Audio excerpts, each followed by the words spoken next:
Bien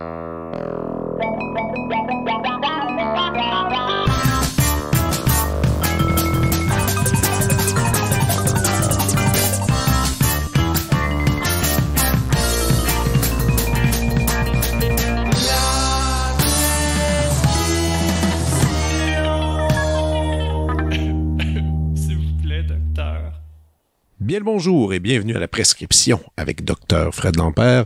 J'espère que vous allez bien. Alors, il y a peut-être des nouveaux qui sont ici aujourd'hui. Alors, juste me présenter convenablement. Je suis musicien, je fais partie du Quatuor Molinari.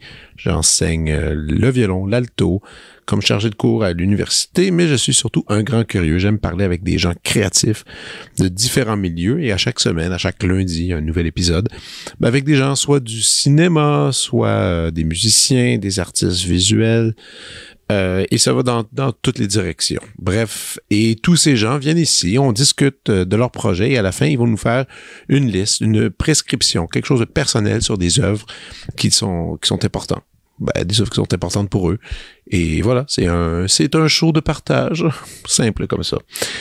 Si vous aimez évidemment ce podcast, je vous encourage à vous abonner à notre page sur Instagram ou encore sur Facebook. Vous pouvez aussi mettre vos appréciations sur Apple Podcasts ou sur Spotify. Vous pouvez vous abonner. Bref, suivez-nous, ça nous fait plaisir. Aujourd'hui, un artiste multidisciplinaire que j'aime beaucoup, Murphy Cooper, qui est surtout connu sur les réseaux sociaux, Instagram, TikTok, pour ses vidéos assez originales, mais c'est surtout un créateur, c'est quelqu'un qui a une vision du monde qui est complètement différente. Puis ça, je trouve ça toujours intéressant de rencontrer quelqu'un qui décortique le présent d'une toute autre façon que je pourrais réfléchir. Évidemment, ces rencontres-là, cette conversation-là reste et celle-ci va continuer à m'habiter. Alors, je suis vraiment content de vous la partager. Laissez-moi vous le présenter, Murphy Cooper. Murphy Cooper a été chroniqueur pour Nightlife et La Presse. Blogueur de la première heure sous le pseudonyme Le Détesteur, il a aussi été à la tête de la communauté hip-hop franco. Il collabore aujourd'hui au balado d'Essie et d'Airay, en plus de gagner sa vie avec le surcyclage de vêtements vendus par l'entremise des médias sociaux. Voici ma conversation avec Murphy Cooper.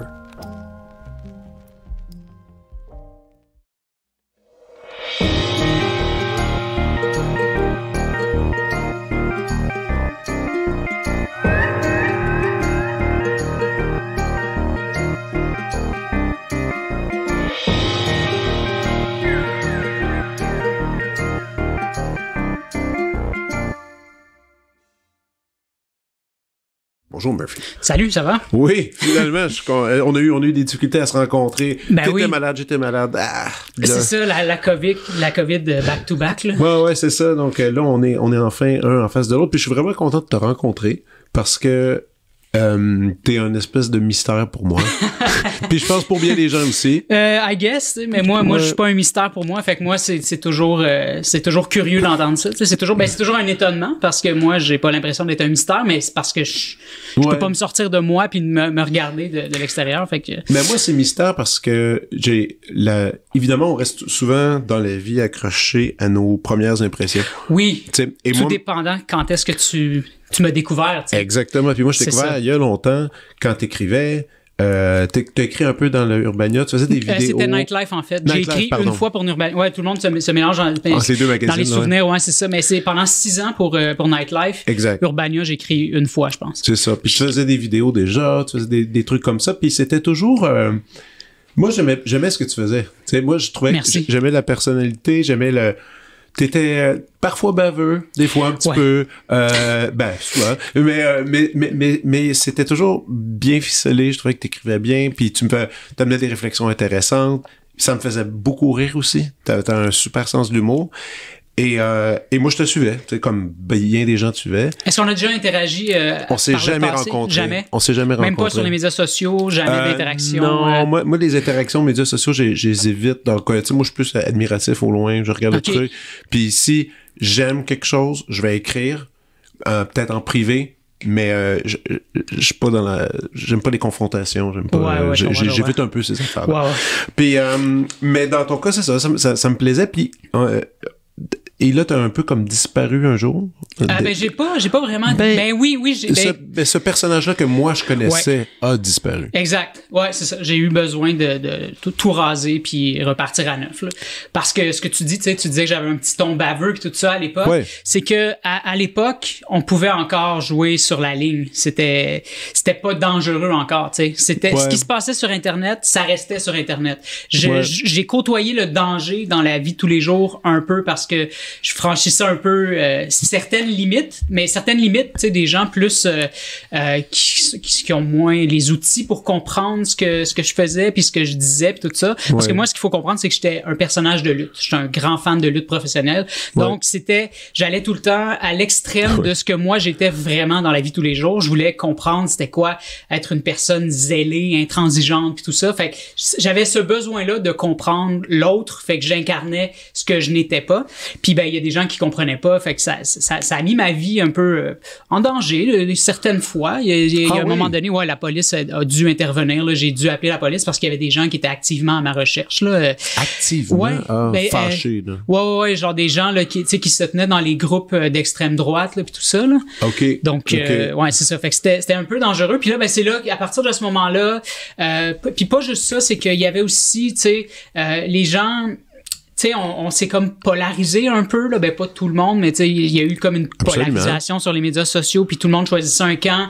Puis là, c'était comme chaque personne qui avait une opinion devait aller comme vraiment au bout de son opinion. Là, c'était comme si quelqu'un avait une opinion inverse, fallait exécuter cette personne-là. Là, puis tu vas au bûcher, là, c'est vraiment ça. Oui, c'est ça. Fait que, tu sais, puis là, à un moment donné, c'était rendu comme, wow, OK, là, il y a plus de ligne, là. La ligne sur laquelle je jouais était inexistante, ne pouvait plus exister sur les médias sociaux parce que c'était devenu beaucoup trop dangereux. Fait que j'ai eu ce besoin-là de repartir à neuf, tu sais, je me faisais beaucoup reconnaître à ce moment-là quand j'ai décidé de quitter. J'avais comme un succès dans la communauté haïtienne en Haïti puis tout ça. Fait que j'avais beaucoup de gens qui venaient me voir tous les jours. Puis ça s'explique de quoi ça de quelle façon? Moi, quand je parlais créole. Parce que ma copine est haïtienne. Donc, je parle créole, puis j'avais fait des vidéos en créole comme pour rendre un hommage, ça, je me rappelle, ça. Hommage aux Haïtiens, tu sais. Puis là, ben, c'est ça. Fait que je me faisais beaucoup reconnaître à ce moment-là, puis du jour au lendemain, j'ai rasé ma barbe, puis en même temps, là, tu sais, c'était pas planifié du tout, mais j'ai perdu du poids, fait que j'étais devenu méconnaissable. Fait que peut-être que tu m'as vu sur les médias sociaux, mais que tu savais pas que c'était moi, parce qu'il y a plein de gens qui savaient pas. Là, mais c'était une transformation, là. C'est ça, c'est une transformation extrême, là, tu sais, pas parce que j'aimais pas être gros, j'adorais être gros, mais c'est juste ça a donné ça, là, tu sais. Puis là, ben, à partir de là, j'ai fait comme, je vais essayer de trouver autre chose. J'ai misé plus sur l'international, sur ma page Instagram, parce que je me disais, tu sais, on paye cher pour Internet, tu sais, le forfait Internet, téléphone, Internet illimité chez nous, notre téléphone vaut une fortune. Tout ça pour qu'au final, on chicane avec nos voisins. Fait que je trouvais que ça valait pas l'investissement, là. J'étais comme, qu'est-ce qu'on est rendu? On se laisse manipuler par les algorithmes. Fait que je me suis dit, non, moi, à la base, là, j'étais un OG d'Internet. J'ai commencé en 1997. Puis quand j'ai eu Internet... T'as quel âge, non? J'ai 39 ans. T'as 39, OK. Moi, j'ai 43. Puis moi, l'Internet était arrivé dans ma maison quand... Nous, on l'a eu sur le tard 19 ans, je crois. Ouais, 19 quand t'avais 19 ans? Ouais, mes parents, ils ont fait, ah ben là, il paraît qu'il faut avoir ça maintenant à la maison. Puis là, ils l'avaient plugué, mais c'était jamais, comme tu sais, évidemment, jamais à la vitesse de ce qu'on possède aujourd'hui. Non, c'est ça. Et tous les sites qu'il y avait, mais toi... Un truc marquant pour toi quand t'es arrivé sur Internet, c'était quoi, à peu près? Ma première recherche que j'ai faite. Ben, quelque chose qui t'a marqué quand t'étais arrivé sur Internet. Qu'est-ce qui a fait? Ah ouais, OK. Je veux faire ça. Je veux continuer à être sur Internet. C'est une bonne question. Moi, c'était plus l'accessibilité à des informations que j'avais pas. Mais écoute, je l'ai déjà dit. Moi, j'avais, à cet âge-là, j'avais une obsession sur une comédienne que je trouvais tellement belle, cool. Puis il y avait aucune information sur elle. Ah ouais? Nulle part.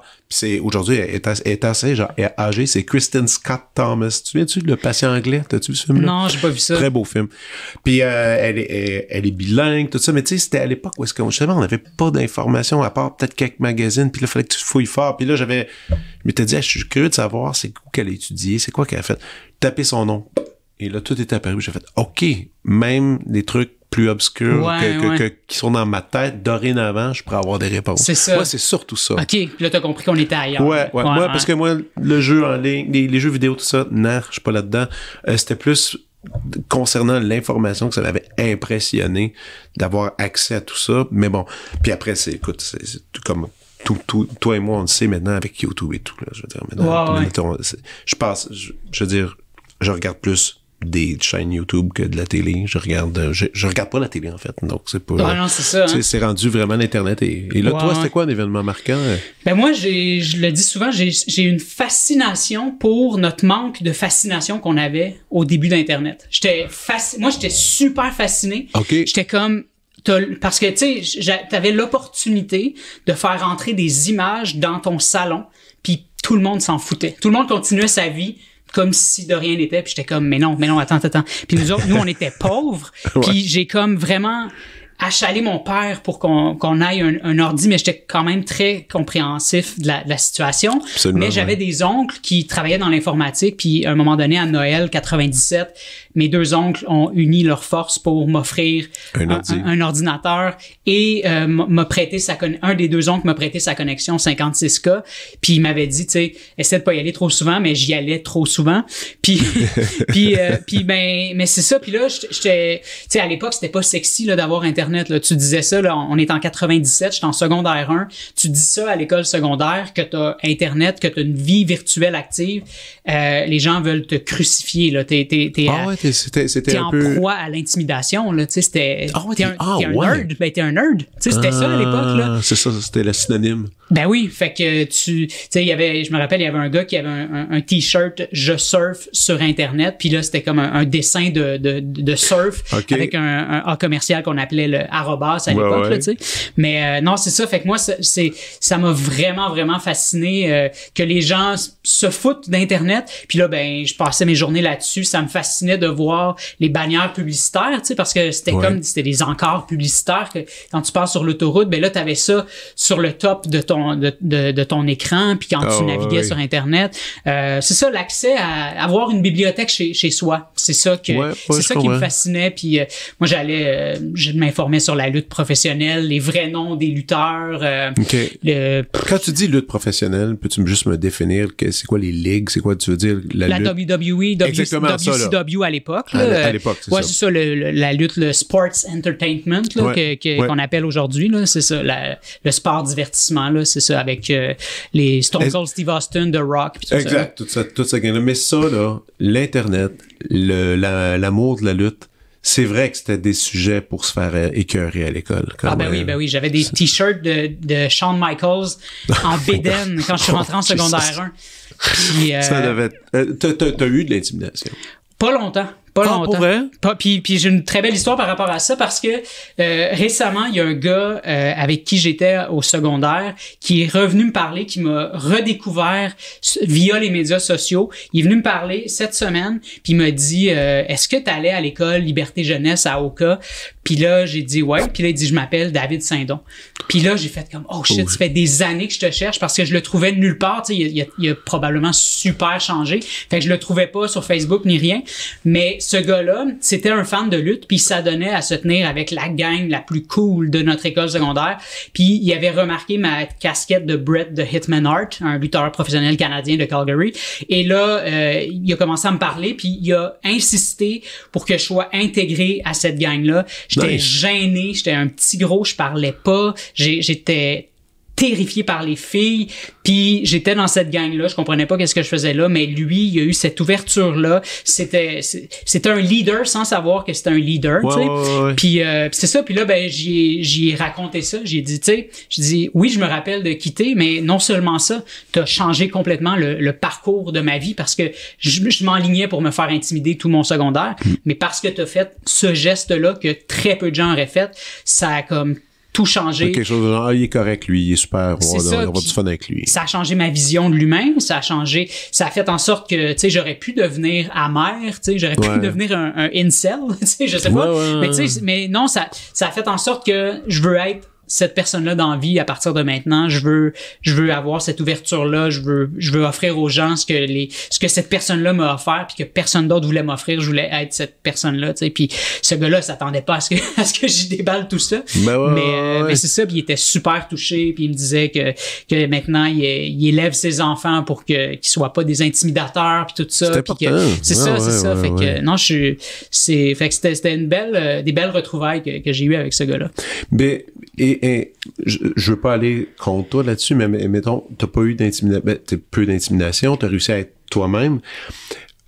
Mais plus tard, quand t'as commencé à travailler pour le Nightlife, pour le magazine, puis tout ça, il y avait quand même un peu un ton, pas d'intimidation, mais dans la bavure, là, justement.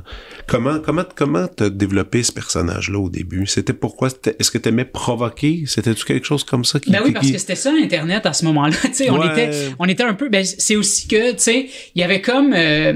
les vedettes étaient cringe, tu sais, on va utiliser le mot cringe, mais les vedettes étaient cringe, puis il y avait comme un faux sentiment que c'était toutes des bonnes personnes à l'écran, puis là, tu sais, on découvrait tranquillement que, tu sais, ça peut être autre chose aussi, tu sais. Fait que c'était plus une volonté de brasser les affaires, tout ça. C'est ça, changer les visages qu'on voit constamment, puis juste qu'il y ait des comptes à nous rendre un peu plus souvent, puis c'était vraiment juste ça, mais aussi, je veux dire, on n'échappe pas à ce que on soit nous-mêmes contaminés par l'intimidation qu'on a subie, là, tu sais, parce que même si j'ai pas subi de l'intimidation super longtemps, ça empêchait pas que je me faisais quand même intimider en ligne, puis aussi par des gens dans mon propre groupe d'amis. Puis après ça, en sortant du secondaire, je me faisais intimider par des tu sais, j'ai toujours été en proie à l'intimidation par la nature de ce que je suis, tu sais. Fait que ça, l'intimidation, ça va toujours me suivre. Fait que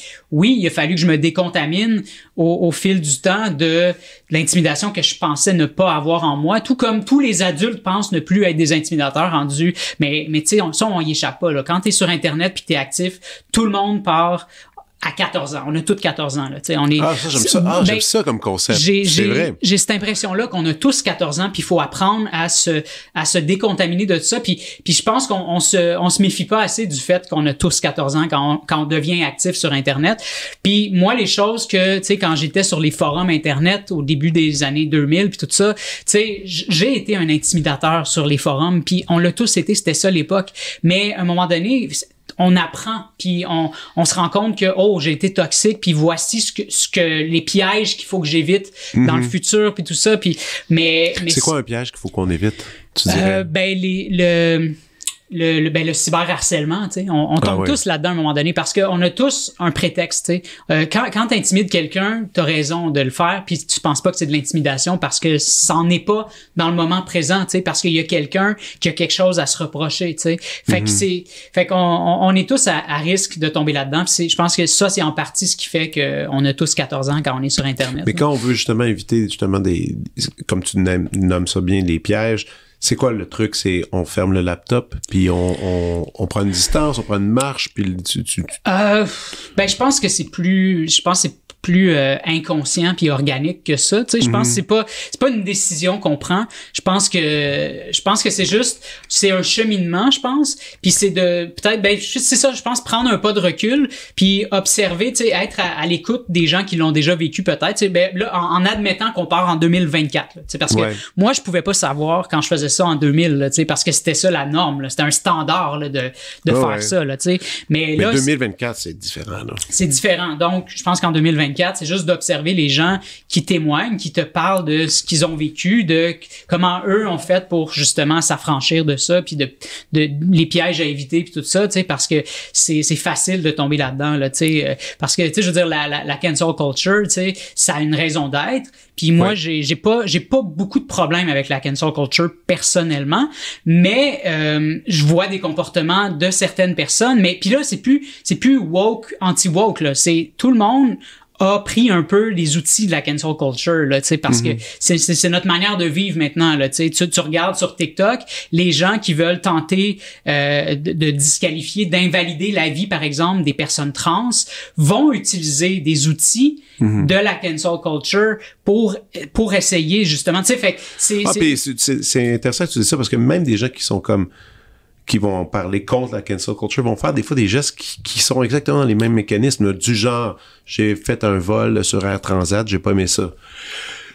Et puis ils vont écrire un message en taguant Air Transat puis en faisant une espèce de shame qui finalement la même affaire. C'est du salissage de réputation publique. Exact, c'est ça.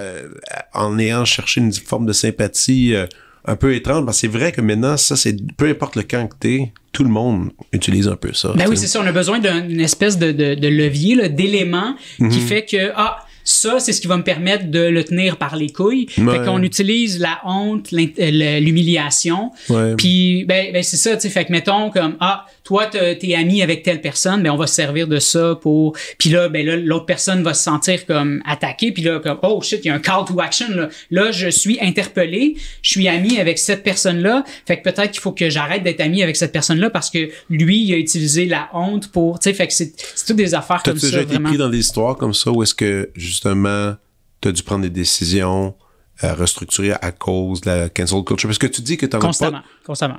Ah oui, hein? Oui, ben oui. Mais moi, j'essaie toujours d'avoir 3 coups d'avance sur, tu sais, je regarde les erreurs des gens, puis j'essaie de voir, OK, cette personne-là a fait cette erreur-là, puis j'absorbe, puis je m'assure de pas faire la même erreur. Mais aussi, tu sais, quand j'étais plus jeune, au début de ma vingtaine, tu sais, c'est sûr que, tu sais, moi, j'étais très, très anxieux, très introverti, puis j'allais pas vers les gens, j'étais super réservé. Puis là, à un moment donné, j'ai eu comme un petit succès là, au début du Détesteur en 2009. Ah oui. Fait que là, j'étais arrivé à Montréal, puis là, j'ai eu l'opportunité d'aller vers des gens qui étaient dans le même domaine que moi, tu sais. Fait que j'ai dû me sortir de ma bulle d'introverti pour aller vers ces gens-là, puis ces gens-là, ben, se sont avérés à être du monde qu'on a cancellé plus tard. Mais, oui. Fait que là, ben, moi, ben, ah oui, mais c'est vrai. Dans tout ce groupe-là, il y en a quelques-uns. Dans tous les groupes, tu sais. Dans tous les groupes. Dans tous les groupes. Puis ben, c'est ça. Fait que, mais moi, je les ai confrontés un par un, toutes ces personnes-là, tu sais, puis tout ça. Puis après ça, ben, je me suis dissocié de ce monde-là, avant même qu'on me le demande. Puis là, ben, après ça, au gré des vagues de dénonciation puis tout ça, ben, il y a des gens qui ont essayé malhonnêtement de me prêter une amitié que j'avais même pas en réalité avec ce monde-là, de me prêter des liens que j'avais pas avec ces gens-là puis tout ça, tu sais. Quand en réalité, j'étais le premier à prendre mes distances puis à confronter ces personnes-là, tu sais, parce que j'ai toujours fait ça. J'ai toujours coupé des liens parce que j'ai pas besoin.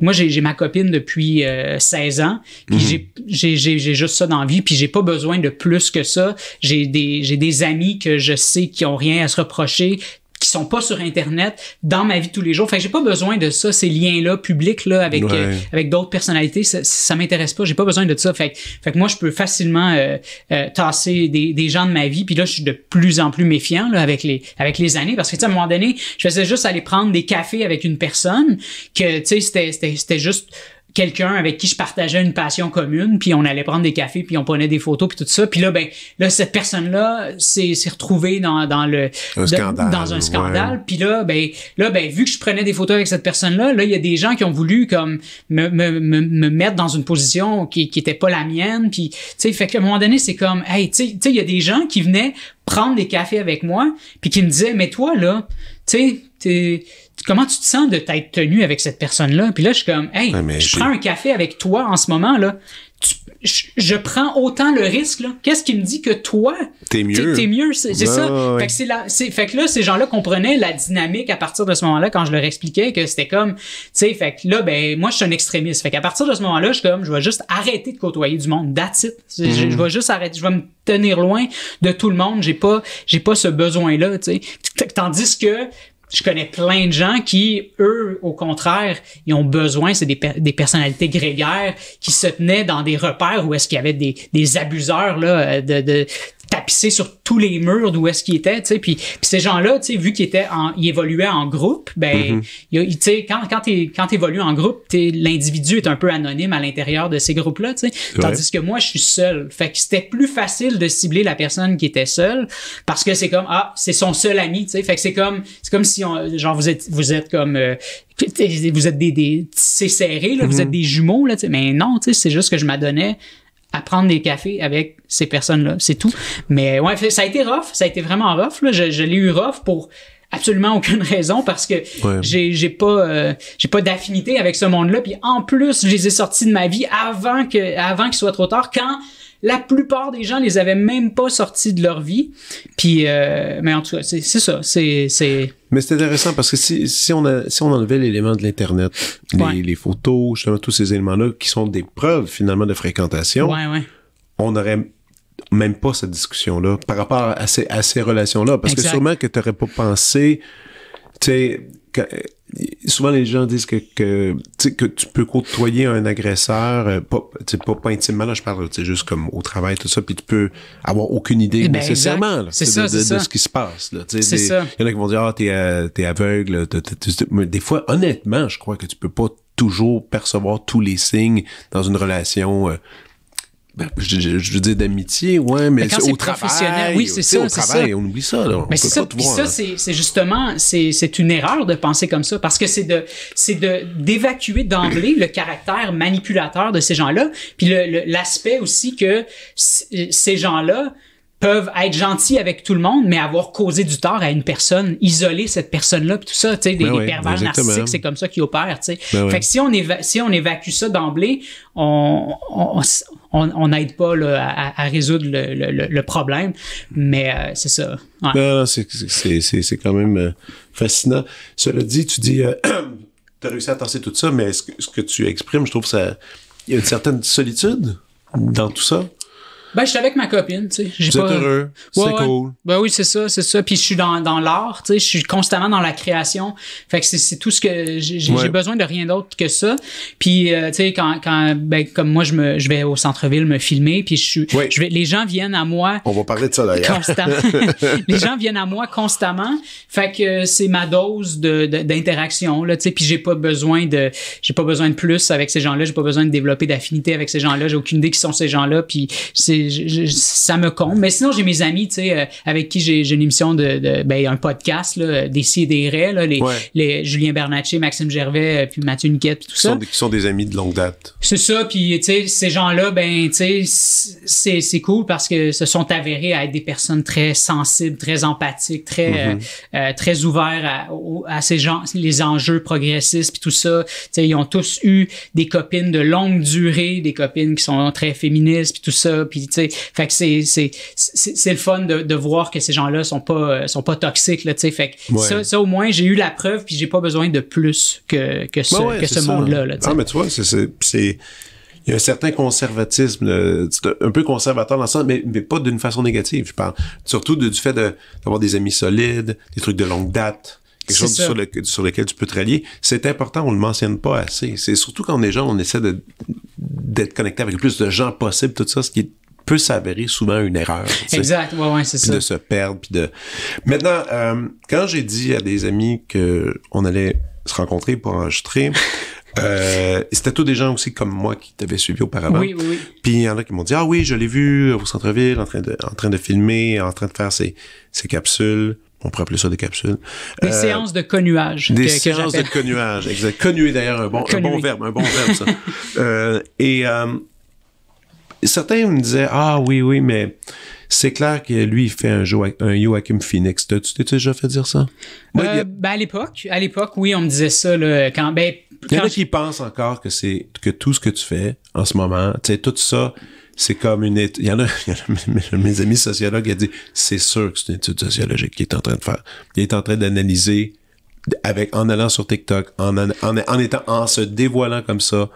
Il dit, il y a des paramètres sociologiques, ou du moins, il dit, si il y a quelqu'un qui s'attarde pas à ça, il y a du bon matériel là-dedans pour comprendre la société. J'ai pas cette prétention-là. Je te l'ai dit tantôt. Quand j'en ai appris, j'ai pas de secondaire 5. Tout ce que j'ai appris, je l'ai appris par... Mais t'es un drop-out? T'as arrêté l'école? Ouais. Okay. J'étais comme... quand j'étais maternelle, première année du primaire, j'étais comme une espèce d'enfant prodigue selon mes enseignants, tu sais, sans prétention, là, mais tu sais, je veux dire... T'avais une facilité. J'avais une facilité. puis j'avais pas, tu sais, j'ai eu des bons parents super aimants qui m'ont permis justement de vraiment m'épanouir puis tout ça. Puis je lisais déjà quand je suis rentré en première année du primaire, puis ça a dégringolé après très rapidement parce que c'était pas, tu sais, j'étais un enfant qui venait d'un milieu pauvre et tout le monde était de la classe moyenne dans mes groupes. Puis tout le monde se félicitait de ne pas être moi. Tout le monde se félicitait, tu sais, les parents de tout le monde étaient comme là, je veux pas que tu sois comme lui. Tu sais, j'étais tout le temps le point de comparaison, tu sais. Ben c'est ça quand quand tu viens d'un milieu pauvre, t'es toujours le point de comparaison, tu sais, parce que je veux dire les enfants de la classe moyenne, tu sais, avec des parents qui ont des carrières, 2 voitures dans la maison puis qui voyagent à Disneyland à chaque Noël, tu sais, ben puis ça, c'est presque plus que moyen, là, rendu là. C'est des classes assez élevées. Oui, ben ça doit être confrontant. Ben c'est ça. Fait que moi, j'ai juste... fait que, tu sais, ben c'était difficile de quand tu penses qu'il y a rien qui est conçu pour toi. Puis aussi, ben vu que j'étais comme l'espèce de bébite, là, tu sais, ben moi, quand il y a des choses que je comprenais avant tout le monde, puis que je voyais que tout le monde rushait, ben moi, je me disais, ben c'est impossible parce que moi, je suis un esti d'épais, tu sais. Fait que ça se peut pas que moi, j'ai la bonne réponse. Ça se peut pas que moi, j'ai compris quelque chose si tous ces gens-là que je considérais au-dessus de moi comprenaient pas, c'était impossible que moi je comprenne, tu sais. Fait que c'est ça qui a fait que ça a vraiment dégringolé. Puis quand je suis rentré en secondaire 1, j'ai eu une moyenne générale de 48%, je pense, qui est très très bas. Donc je déconnectais là complètement, c'était pas conçu pour moi l'école publique. Puis c'est ça, tu sais, puis ça a toujours été cette structure là, cette dynamique là, ce rapport entre la classe moyenne puis moi qui faisait que, tu sais, je veux dire, mes intimidateurs, c'était des gens de la classe moyenne. Tu sais, on pense souvent à tort que c'est des jeunes punks, là, tu sais, qui sont issus de la pauvreté puis qui ont la violence en eux. Tu sais, non. C'est ça. Eux, ce qui arrivait en fait, c'est que quand c'était des jeunes punks qui étaient issus de la pauvreté, eux, il y avait des conséquences plus facilement. Tu sais, comme on allait les pénaliser plus facilement parce qu'on n'avait pas de difficulté à croire que ces gens-là pouvaient être violents. Tandis que quand c'était des joueurs de hockey de la classe moyenne qui s'en prenaient à quelqu'un comme moi, tu sais, je veux dire, les enseignants avaient des affinités avec les parents de ces gens-là. Aussi. Puis, tu sais, fait que c'était très difficile d'établir que ces gens-là pouvaient être des intimidateurs. Fait que ça a fait en sorte que, tu sais, ben, on revient à l'aspect sociologique, tu sais. J'ai pas cette prétention-là, mais j'ai toujours voulu essayer de comprendre plutôt que d'être amer, cynique puis d'en vouloir à la terre entière. J'ai toujours eu cette volonté de comprendre qu'est-ce qui m'arrive, pourquoi les gens se comportent comme ça avec moi. Puis je voyais qu'il y avait cette espèce d'injustice-là, tu sais. Puis là, ben après ça, quand j'ai commencé à écrire un peu, moi, j'étais dans le milieu hip-hop, là, tu sais, quand il y a eu la transition entre... j'étais comme propriétaire du site web Hip-Hop Franco. C'était une grosse communauté hip-hop où est-ce qu'on a vu naître des rappers comme Loud, Corias puis tout ça. Faut quand même, juste un instant. T'as arrêté à quel âge l'école? 18 ans. 20 ans. 20 ans parce que j'étais allé aux adultes après. Après, tu l'as fini aux adultes, ton secondaire. C'est là que j'ai rencontré Corias, en fait. On était tous les deux aux adultes à Saint-Eustache. OK. Parce que je pensais que tu avais lâché secondaire puis that's it. Parce que t'as un super français. Mais t'as une belle main d'écriture. Mais je me suis fait violence pour en arriver à ça. Ben oui, parce que c'est ça, comme quand il y a eu la transition hip-hop puis Détesteur début 2009. Là, j'avais juste mon blog, là, tu sais. Puis là, il y avait comme un engouement pour Twitter à ce moment-là. Là, on a découvert que on pouvait aller chercher un public, puis c'était vraiment là, le début des médias sociaux, là, l'avènement de Twitter au Québec là, en 2009. Là. C'est là qu'on a compris, c'est là que j'ai fait la rencontre des Michel Blanc, puis il y avait Jeff Lee qui avait Bombe TV à l'époque, puis tout ça. C'est là qu'on a compris que on pouvait faire quelque chose avec Internet, on pouvait passer au prochain niveau. T'sais. Puis, mais là, à ce moment-là, moi, quand j'étais arrivé, j'avais pas une facilité à écrire, j'avais pas une belle plume là, à ce moment-là. Là, fait que il y a eu les littéraires, les universitaires, tout ça, les gens qui ont un parcours académique plus traditionnel. Ben ces gens-là voulaient pas des gens comme moi, là, l'espèce de citoyen blogueur là, qu'on appelait à l'époque. Là. Il y avait une résistance, puis je le sentais, puis on pointait mes lacunes quand quand je m'exprimais, on pointait mon manque de verbe puis tout ça, puis je m'exprimais pas comme je m'exprime en ce moment là, tu sais. Fait que moi, mon école, ça a été la violence que je me suis fait là, tu sais, parce que même des fois, je m'écoute parler puis je suis comme c'est pas moi ça là, c'est pas moi v'là 10 ans, non. 15 ans. Ça fait que je suis comme, c'est pas moi, v'là 15 ans, là, tu sais, c'était pas moi du tout. Fait qu'il a vraiment fallu que je travaille là-dessus puis tout ça, mais sans cracher sur le parcours académique. Parce que si j'avais pu, j'y aurais été à l'université, tu sais. Fait que c'est pas le discours d'un autodidacte qui crache sur... sociologie peut-être, ouais. Probablement. Ouais, c'est ça, tu sais. Puis non, c'est ça. Il y a plein de choses que j'aurais, tu sais, moi je les aurais pas skippé mes cours de philo là. J'aurais vraiment aimé ça, avoir des cours de philo, puis tout ça. Fait que, tu sais, mais j'ai écouté des podcasts qui parlaient de philo, qui me parlaient de ça. J'ai une bibliothèque murale là où est-ce que j'ai vraiment beaucoup de livres. Je les ai pas tous lus, mais tu sais, je connais l'existence de ces auteurs là, puis je connais un peu les doctrines de telle personne, tout ça. Mais aujourd'hui, quelqu'un qui a de la volonté, les outils sont tous là, tu sais, pour apprendre, du moins. Aujourd'hui, apprendre, c'est pas impossible. C'est ça, mais il faut d'abord se décrasser de j'ai pas le droit. J'ai pas le droit d'apprendre, c'est pas conçu pour moi. Parce que ça va toujours me suivre. Tu sais, quand je me suis... pas juste toi, paquet de monde, là. Il y a un paquet de monde qui se disent toujours, ah non, je peux pas. Je suis pas capable, soit je suis pas capable, soit j'ai pas le droit. C'est toujours un peu ces deux options-là. Exact. Wow. Puis aussi, tu sais, dans le milieu dans le milieu professionnel, tu sais, il y a un langage qui est très classe moyenne, très élitiste aussi, tu sais. Fait que moi, des fois, j'ai des employeurs qui me font comprendre certaines choses que moi, je dois comprendre par moi-même, tu sais, comme mettons quelqu'un qui dit on fait relâche pour l'été, puis merci beaucoup pour tout, tu sais. Mais des fois, faut que je comprenne que c'est fini, tu sais. Mais je suis comme non.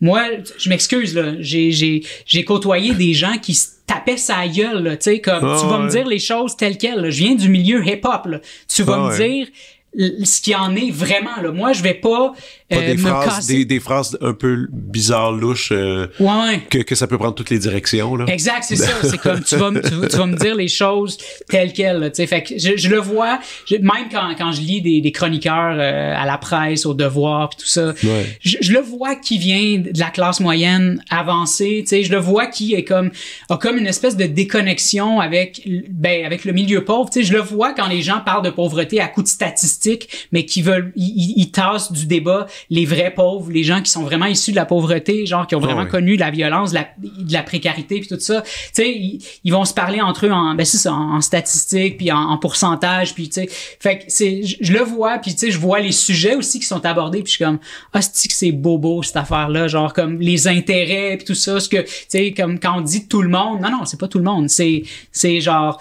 ton public démographique là, tu sais, c'est les gens qui plaisent à tes annonceurs, tu sais. Je le vois tout ça, tu sais, je le vois puis des fois je suis comme il va y avoir une révolution là à un moment donné parce que ça fait que ça nous divise là, tu sais, puis en plus les journalistes écrivent maintenant sous des paywalls là, tu sais, fait que c'est comme pour accéder à l'information, faut que tu payes. Fait que les gens ils s'en vont vers la désinformation qui est gratuite, puis après ça tu as tes chroniqueurs qui s'en vont shamer les pauvres parce que les pauvres, les conspirationnistes, les anti-vaccins, puis blablabla, parce que eux, ils ont pas la bonne information. Mais oui, mais Chris, ils ont pas l'argent ou pas qu'ils ont pas nécessairement l'argent, mais comme tu leur es hostile naturellement, tu sais. Fait que pourquoi les gens iraient payer pour aller chercher une information quand tu leur frappes dessus puis que t'es super condescendant envers eux, tu sais. Fait que c'est tout ça, là, à un moment donné, ça va péter. Peut-être pas tout de suite ici, mais du moins aux États-Unis, ça s'en va là. Ils sont dedans, là, justement, là. Puis ce pays-là n'a jamais été autant divisé, je pense, depuis son existence. C'est comme complètement, en tout cas, quand on l'observe de l'extérieur, du moins. Non, mais c'est clair, là, tu sais, comme c'est pas du tout irréel de parler de potentielle guerre civile, là, tu sais. Il y a un magnifique film qui s'en vient qui s'appelle Guerre civile. Je sais pas si t'as vu. Non, j'ai pas vu. C'est très weird. C'est le réalisateur du film Ex Machina. T'avais-tu vu ça, Ex Machina? Oui. Sur les robots, tout ça. Ouais. Ce réalisateur-là, il fait pas des films si souvent que ça. Il en a fait un autre après. Puis là, il sort ça, puis ça s'appelle Civil War. Puis c'est sorti de la bande-annonce. Tu regardes ça, tu fais, des fois, ça me fait peur, ce film-là, parce que je trouve qu'il donne presque trop d'outils pour nous dire comment foutre la merde. Là, c'est ça. C'est comme, en tout cas, mais bref, oui, c'est ça. Moi aussi, j'ai l'impression qu'il y a un peu de ça qui s'en vient. Mais encore au Québec, je trouve qu'on est quand même soft puis joyeux, là, quand même. Mais on n'est pas à l'abri de tous ces trucs-là. Mais c'est intéressant ce que tu dis, je trouve, justement, sur l'information, puis sur le fait, justement, de trouver de la bonne information. C'est très difficile. Mm-hmm. Très difficile. Il faut la chasser. Puis comme tu dis, comme toi, t'es capable de voir qu'est-ce qu'ils font exactement dans les écrits. Tu sais, tu connais la gig. Connais la gig, tu sais comment on fait ça. Oui. Mais là, aujourd'hui, on va parler, c'est ça, il faut parler du chiffre de personnalité, de la passion, du côté artistique qui finalement domine vraiment ton champ d'activité. J'ai tellement de misère à te définir, c'est tellement bizarre. Tu sais, je sais que TikTok a embarqué, a participé justement, c'était la nouvelle voie. Tantôt, tu as dit, Twitter, c'était la nouvelle affaire. Ouais. C'est là qu'on s'en allait. TikTok est arrivé. Toi, t'as embrassé tout ça quand, en fait? Dans ses débuts ou t'as attendu un peu, t'as observé? J'avais déjà commencé à faire de la vidéo quand je faisais des vidéos de outfit sur Instagram, quand j'allais chercher un crowd plus en Russie, en Europe, puis tout ça. J'avais des gens qui me suivaient d'un peu partout dans le monde, qui me suivaient pour mes outfits, pour ma façon de m'habiller. Puis là, j'avais commencé tranquillement sur Instagram à publier des vidéos de moi qui allaient en public. Je faisais juste fixer la caméra. Puis il y avait pas juste moi qui le faisais, là, dans l'univers du streetwear. Ouais. Il y avait des jeunes gens qui faisaient, pas beaucoup, mais il y en avait quand même qui le faisaient, qui allaient, tu sais, dans les endroits touristiques, là, où est-ce qu'il y avait des gens qui passaient derrière, qui fixaient la caméra, qui fumaient une cigarette, puis tout ça pour mettre l'accent sur le outfit. Puis j'avais commencé à faire ça sur Instagram, puis j'avais mes propres couleurs à moi, puis tout ça, puis mon regard terrifiait un peu les gens, fait que je jouais un peu là-dessus, tu sais. C'est un cool personnage, en fait. Mais c'est ça, puis fait que je jouais là-dessus, puis je faisais ça, j'allais faire découvrir Montréal au monde un peu, tu sais, quand les influenceurs faisaient pas ça à ce moment-là, les influenceurs du Québec, ils allaient plutôt en voyage pour faire découvrir les attraits touristiques d'ailleurs. C'est vrai. Mais moi, j'allais dans le vieux Montréal, j'allais devant le bel hôtel Place d'Armes, là, où est-ce que le métro Place d'Armes en face de la basilique Notre-Dame, j'allais là, c'était les gens étaient comme, les Français étaient comme, mais c'est Paname, tu sais, ils pensaient que j'étais à Paris, là, tu sais. Puis j'allais sur Sherbrooke, il y avait, tu sais, il y a bien de la belle architecture sur Sherbrooke, plein d'endroits qu'on sous-estime souvent, qu'on voit plus tellement qu'on oublie, c'est ça. Vraiment. Fait que j'avais commencé à faire ça, puis c'est super important pour moi, l'architecture derrière moi, puis l'ambiance aussi, j'aime beaucoup quand c'est gris, quand c'est nuageux, je préfère ça, je trouve que ça... Parce que les couleurs ressortent plus? Oui, exact, c'est ça. Fait que j'adore ça, puis il y a quelque chose de cinématographique que je trouve, puis aussi moi, dans le moment présent, quand je me filme, il y a comme quelque chose qui fait que je me sens comme dans un film, fait que j'ai besoin que tous ces éléments-là jouent en ma faveur quand je pars me filmer. Puis là, après ça, quand TikTok est arrivé, j'ai commencé à mettre en ligne mes vidéos que je mettais sur Instagram, sur TikTok. Mais ça avait pas un impact dès le départ parce que c'était pas la même plateforme. Puis là, quand la pandémie est arrivée, là, je voyais qu'il y avait des gens qui devenaient des petites vedettes sur TikTok, mais tu sais, en faisant des pranks chez McDo, puis des affaires comme ça que je trouvais très juvéniles, très pipi caca, là, tu sais. Puis là, j'étais comme, mais j'ai toujours eu cette vision-là que c'est pas parce que c'est comme ça en ce moment que ça va toujours l'être, tu sais. Si tu vois le potentiel d'une plateforme puis que tu as envie de faire quelque chose d'autre puis d'amener les gens ailleurs, sers-toi de cet outil-là pour faire ce que toi tu as envie de voir sur cette plateforme-là, parce que c'est pas parce que cette plateforme-là, c'est ça qui est prédominant en ce moment que tu es obligé que ça soit toujours ça, t'sais. Mais je crois que dans le cas de TikTok, il y a eu le mauvaise étiquette sur ça en cause qu'on disait que les jeunes étaient trop là-dessus. Là, c'était c'est un truc pour les jeunes, c'est la danse, c'est la musique dansée. Puis c'est resté collé à ça pendant assez longtemps, comparer aux autres, comparé à Twitter puis Facebook qui est rapidement devenu quelque chose qui évoluait. Mais là maintenant, tu sais, je veux dire, sur TikTok, tu peux aller chercher, il y a un gars qui fait des vidéos pour montrer les bonnes manières à table, tu sais. C'est comme aujourd'hui, tu peux avoir toutes sortes de trucs. tu sais. Et toi, pendant la pandémie, c'est là que tu as commencé à investir plus de temps là-dessus. Ouais, j'ai comme emprunté la danse de quelqu'un, c'était comme un trend, tu sais, sur la chanson Wait a Minute de Willow Smith, la fille de Will Smith. Ouais. Puis j'ai comme modifié sa danse un peu, en fait, je l'ai fait très mal au départ. Puis là, je voyais qu'il y avait comme une espèce de réaction. Puis là, j'ai commencé à faire une espèce de défi que je disais que j'allais faire cette danse-là jusqu'à ce que je devienne TikTok famous.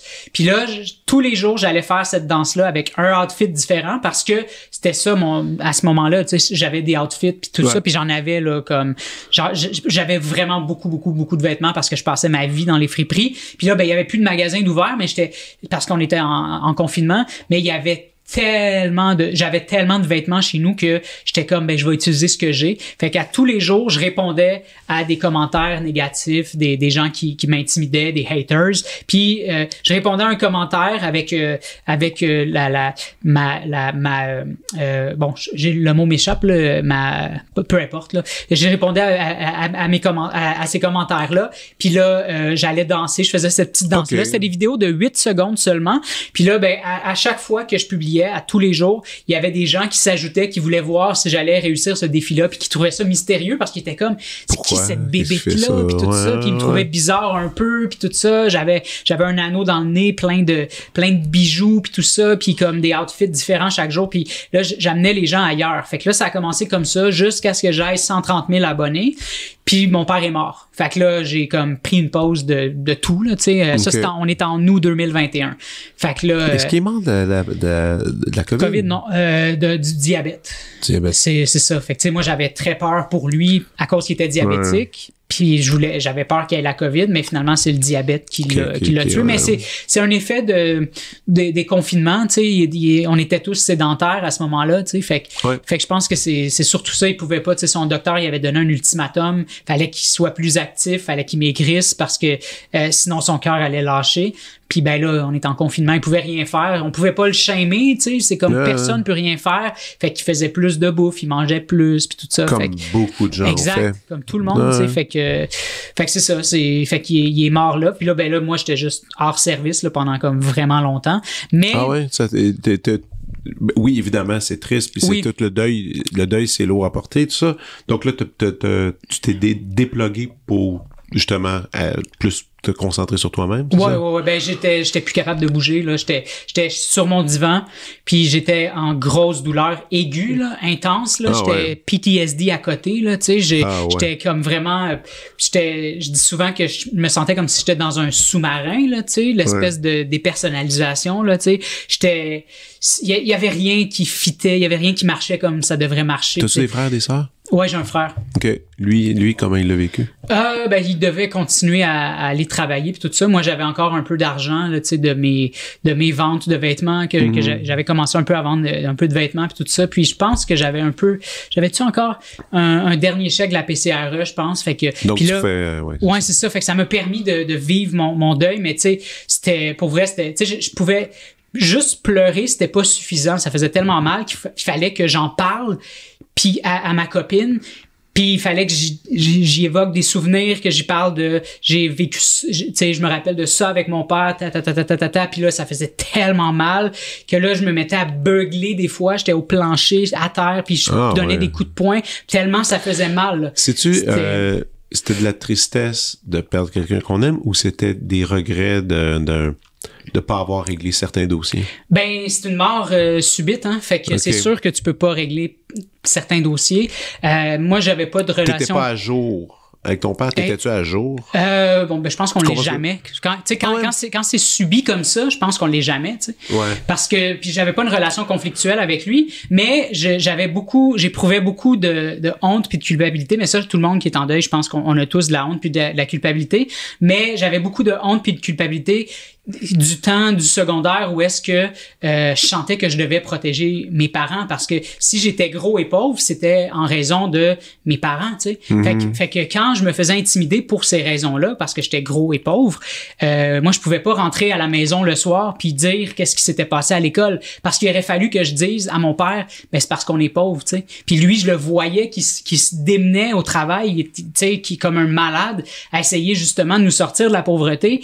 J'allais pas lui dire ça. j'avais l'impression que j'allais l'achever, tu sais. Fait que fallait que je les protège contre ces vérités-là, tu sais. Fait que j'avais beaucoup de honte puis de culpabilité. Puis je travaillais justement pour qu'à un moment donné, je m'affranchisse de ça, puis qu'on se rejoigne à un âge plus avancé, mon père puis moi, puis que là, on discute ouvertement. C'est ça, puis que je fasse comme... Là, tu sais quoi, je suis plus en colère contre les gens au secondaire, puis j'ai plus ce sentiment de honte-là, puis blablabla. Puis tu sais, même quand je suis arrivé à Montréal, là, tu sais, je le sentais, moi, tu sais, dans le domaine des communications, il y a beaucoup de gens, là, tu sais, qui sont de la classe moyenne, puis tout ça. Il y a beaucoup aussi de fils d'enfants tu sais. Ça, il y en a. Il y en a beaucoup, tu sais. Fait que quand t'es dans ce domaine-là, tu sais, les gens qui s'expriment comme nous, on s'exprime, ben, tu sais, c'est souvent des gens qui sont élitistes, là, aussi, là, tu sais, d'une certaine manière. C'est des gentrifieurs, puis tout ça, tu sais. Puis, ben, moi, quand je suis arrivé dans Verdun, tu sais, je parlais avec des gens dans mon milieu, puis, tu sais, ils me parlaient des gens que bizarres puis tout ça, puis tu sais des gens que eux considéraient bizarres, tu sais, des petites madames qui comptent leur change chez Dollarama puis des trucs comme ça, tu sais, des affaires comme ça que pour eux c'est tout à fait anodin puis ils voient pas le problème, mais moi je le voyais parce que c'est de moi que tu parles, c'est de ma famille que tu parles. Fait que c'est comme s'il fallait que je désavoue un peu d'où je venais puis qui j'étais puis tout ça, tu sais. Je sentais que fallait que je fasse comme ben c'est normal de rire de ce monde-là puis blablabla puis tout ça, tu sais. Puis tu sais, fait que cette espèce d'hypocrisie là de genre on est de gauche, on est progressiste, on est woke, on vote Québec solidaire, mais comme ferme ta gueule là, tu sais. Je l'ai vu qu'est-ce que t'as fait. Je l'ai vu que tu sais que tu ris des gens qui sont en triporteur, tu sais. C'est ça, fait que je le vois tout ça, tu sais, je le vois puis je les vois les rapports de force, je les subis de plein fouet, tu sais. Fait que tout ça, tu sais, c'est comme j'ai jamais cessé d'être confronté à ce sentiment de honte là parce que les gens continuent à perpétuer ça, même s'ils pensent qu'ils sont tellement progressistes, tellement de gauche, mais c'est pas vrai, tu sais. Non, puis la relation avec la pauvreté, évidemment, est différente pour tout le monde. Il y en a qui en bavent plus que d'autres, puis tout ça. Mais il devrait toujours avoir un respect. Il devrait toujours avoir un respect des différentes classes sociales, puis de comment est-ce qu'on interagit. Puis c'est tout le temps... Mais t'as raison, la honte... La honte à la pauvreté, c'est encore très présent, par contre. Ben oui, c'est très... tu sais, puis même dans des mini-gestes, je vais te donner un drôle d'exemple l'autre fois, ça fait longtemps. J'étais avec ma fille, je m'en vais... Moi, j'aime regarder les circulaires. Moi, je regarde les circulaires. Puis quand je vois des affaires à rabais, des coupons à rabais, moi, je les découpe. Mais ça a toujours été comme ton t-shirt en ce moment. Exactement. Bon, alors moi, je découpe, puis là, je fais, ça, c'est en spécial, tu sauves, je sais pas, 1 pièce, 50 cents. Puis tu sais, puis là, je vais faire de l'épicerie avec ma fille, qui est dans la poussette, puis je ramasse des aliments. Puis là, je fais la file, puis tout ça. Puis là, il y a un gars que je connais qui me voit puis qui fait bonjour, on parle un peu, puis là je dis attends, je vais payer, alors je sors mes affaires, je sors tous mes petits coupons rabais, je fais ça, puis là ça gosse parce que la fille, la caissière, c'est nouvelle, bon, c'est pas comment ça marche, là ça crée une commotion, ça fait que la ligne est là. Puis là mon chum à côté comme dit man, tout ça pour 1 pièce là, tout ça pour 2 pièces. Comment tu sais, là j'ai dit non, moi c'est mon habitude, il y en a pas question. J'ai dit ces gens-là font ces entreprises-là font tellement d'argent sur notre dos, si je peux bien me sauver de ça. Exact. Puis ça, là, puis je me souviens que mon ami, il était comme honteux de ce qui se passait. C'est ça. Ouais. Ce qui est weird. Ce qui est très bizarre. Mais... Puis c'est un petit geste, c'est rien. C'est pas... c'est un gros geste. Mais moi, je le vois comme un gros geste. C'est que ça définit quelque chose. Puis après, c'est le rapport à l'argent, c'est le rapport... En tout cas, il y a tout ça en même temps. Mais là, il y a le clash aussi en ce moment que là, la classe moyenne est prise à la gorge. Mais puis ça en va vers le bas, là. Mais c'est ça. Mais là, tu sais, mais moi, je regarde, mettons, tu sais, les gens qui continuent à aller dans les restos, pis tout ça. Moi, j'ai plus les moyens, là. Je peux pas aller dans les restos. Tu sais, puis tu sais, j'écoute, mettons, des émissions, là, sur la chaîne publique, ou le FM parler, là, tu sais. Puis là, c'est comme, quel est votre rapport avec votre argent? Comment ça va en ce moment? Puis là, t'as des gens qui appellent ces lignes ouvertes, puis là, c'est comme, ben là, moi, j'ai dû troquer ma voiture à essence pour une voiture électrique, puis blablabla, puis j'avoue que ça me fait sauver. Puis là, il y a quelqu'un d'autre qui appelle, puis moi, j'avais pas vu venir mon renouvellement d'hypothèque, là, fait que, tu sais, là, je me sentais honteux, il a fallu que je consulte, parce que là, tu sais, j'avais mal vu mes finances, puis blablabla, puis là, j'ai été obligé de couper un voyage cette année. Puis là, je suis comme, des problèmes de riches, là. Ben, c'est ça, puis je suis comme, on vit pas dans la même réalité, tu sais, fait que quand j'entends ces gens-là Parce qu'avant, tu sais, la classe moyenne avait honte d'être pauvre, puis voulait surtout pas dire qu'elle était pauvre, tu sais, même quand elle manquait d'argent, c'était honteux d'être comparé à moi, ou de devoir se tourner, mettons, vers Walmart ou des trucs comme ça. Fait que des fois, tu sais, c'est ça, comme ton exemple de tantôt, tu sais, j'entends des gens qui sont comme, hey, il a fallu que c'est pour la première fois de ma vie, il a fallu que je remette une barre tendre sur les étagères. Mais c'est ma réalité de tous les jours. Depuis tout le temps, c'est ça ma vie. Mon père magasinait chez Obus à Saint-Henri pour sauver ou des trucs comme ça. Ouais, puis on est musicien. Moi, je suis musicien. Et ma blonde aussi. Les deux, on est travailleurs autonomes. Man, on fait attention. Là. On fait pas de niaiserie. Là. Faut qu'on check nos affaires. Puis je pense que dès que t'es artiste, t'es obligé d'avoir... Si tu veux survivre puis continuer à faire ton art le plus longtemps possible, t'es obligé d'avoir de réfléchir. Écoute, ça va être gros, là, mais de réfléchir un peu comme quelqu'un qui en a pas d'argent. Faut que tu réfléchisses comme ça. Carrément. Parce que sinon, ça marche pas. Exact. C'est juste la dure réalité du métier. Mais revenons aux vêtements, par contre. Attends, je vais te faire une confession, juste te faire une confession. La semaine passée, quand tu m'as annulé, j'étais content parce que j'avais pas d'argent pour me payer le métro. OK. J'étais comme, hostie, ça me soulage. Pas que j'avais pas d'argent, mais c'était pas dans mon budget. Tu sais, c'est quand même $7 là, maintenant, là. Fait que, tu sais, mais c'est pas que c'est ça. Fait que c'est vrai, l'aller-retour, c'est vrai. C'est ça, c'est rendu ça, là. C'est rendu ça. Puis au début du mois, tu sais, ma copine, là, elle va peut-être être fâchée que je dise ça, là, mais tu sais, c'est que ma copine était sur le chômage, puis elle essaye de se trouver un travail. Elle est super compétente. Avant, là, elle était engagée partout, là. Elle devait choisir entre 4 entreprises, là, tu sais. Elle est graphiste. Puis là, ça fait 2 mois qu'elle n'arrive pas à se trouver quelque chose. Puis il y a plein de gens qui ont ce problème-là en ce moment, qui sont pas capables de se faire rappeler par les employeurs. Fait que là, au début de février, on était dans le trouble. Là. Moi, je venais de payer les comptes qui étaient en retard parce que tu sais, Hydro-Québec, ils peuvent pas te débrancher jusqu'au 1er avril. Fait que moi, j'avais cumulé un retard parce que je m'en foutais. Fait que là, j'avais les comptes qui étaient en retard et le loyer que j'ai payé tout seul. Fait que là, on est arrivé au mois de février. Puis là, quand j'ai payé, j'avais plus une scène. Fait qu'il a fallu vraiment que je redouble de créativité pour être capable d'aller chercher de l'argent. J'ai fini par l'avoir, mais tu sais, tantôt tu disais faut faire comme si on avait $0, mais je suis parti à $0, tu sais. Puis là, je suis content parce que j'ai relevé le défi. Puis là, on va pouvoir payer le loyer en mars. Mais c'est ça, là, tu sais. Mais je veux dire, j'en ai mangé des biscuits soda depuis que mon père est mort parce que c'est ça ma réalité. Je mange des biscuits soda, du beurre de peanut, puis de temps en temps du thon à 1,25 chez Dollarama. Là. C'est ça ma réalité depuis que mon père est mort, depuis bientôt 3 ans. Parce que c'est ma responsabilité. J'ai une grosse part de responsabilité là-dedans parce que j'ai choisi cette vie-là, tu sais. Mais c'est ça. Fait que je vais pas me plaindre. Mais toi, mettons des revenus. Je suis juste curieux, là. T'es pas obligé, si tu veux pas en parler, on parle pas, mais tu sais, il y a les ventes de tes créations, de tes vêtements. Ouais. Est-ce que tu reçois des revenus autre, parce que t'as pas un Patreon réel, le Patreon va venir, là, faut que... c'est ça, je commence tranquillement à faire des vlogs puis tout ça, puis je place les pions. Sinon, avant ça, on était à Juste pour rire, fait qu'on était rémunéré par Juste pour rire pour notre podcast, mais tu sais, pas des gros montants, là. Non, mais on avait le Patreon aussi de Décideret. Fait que le montant du Patreon, quand c'était à mon tour de contribuer, et un petit montant, là, je vais le dire, là, j'allais 2 fois semaine puis c'était comme $100 là, tu sais. Fait mais $100 quand t'es quelqu'un comme moi qui se sacrifie beaucoup, ça fait toute la différence. Je peux rouler là-dessus comme super longtemps, tu sais. Fait que j'avais ça, j'avais mes gigs, tu sais, avec mettons nouveaux projets. Mais tu sais, ces nouveaux projets, tu sais, t'as sûrement vu, ils ont eu des troubles récemment. Fait que, parce qu'ils ont des problèmes financiers. Fait que c'est sûr, c'est moins. Payaient pas leurs collaborateurs. C'est ça, mais ils finissent tout le temps par payer, mais c'est très long. Fait que tu sais, c'est sûr que là, je talk shit pas sur eux, là, c'est très connu. Là, non, c'était publié, j'ai lu là-dessus. C'est ça. Fait que moi, je vais continuer quand même à écrire pour eux parce que, tu sais, je sais, moi, ils ont toujours fini par me payer, même si c'est très long. Fait que c'est ça. Fait qu'il y avait ça, quand ça arrivait, ça faisait du bien à mon portefeuille. Sinon, tu sais, j'ai des petites gigs ici et là, tu sais, mettons, j'ai fait une docu-série de Benoît Dutrisac. Le Cirque du Soleil est venu me filmer pendant que je faisais mes trucs.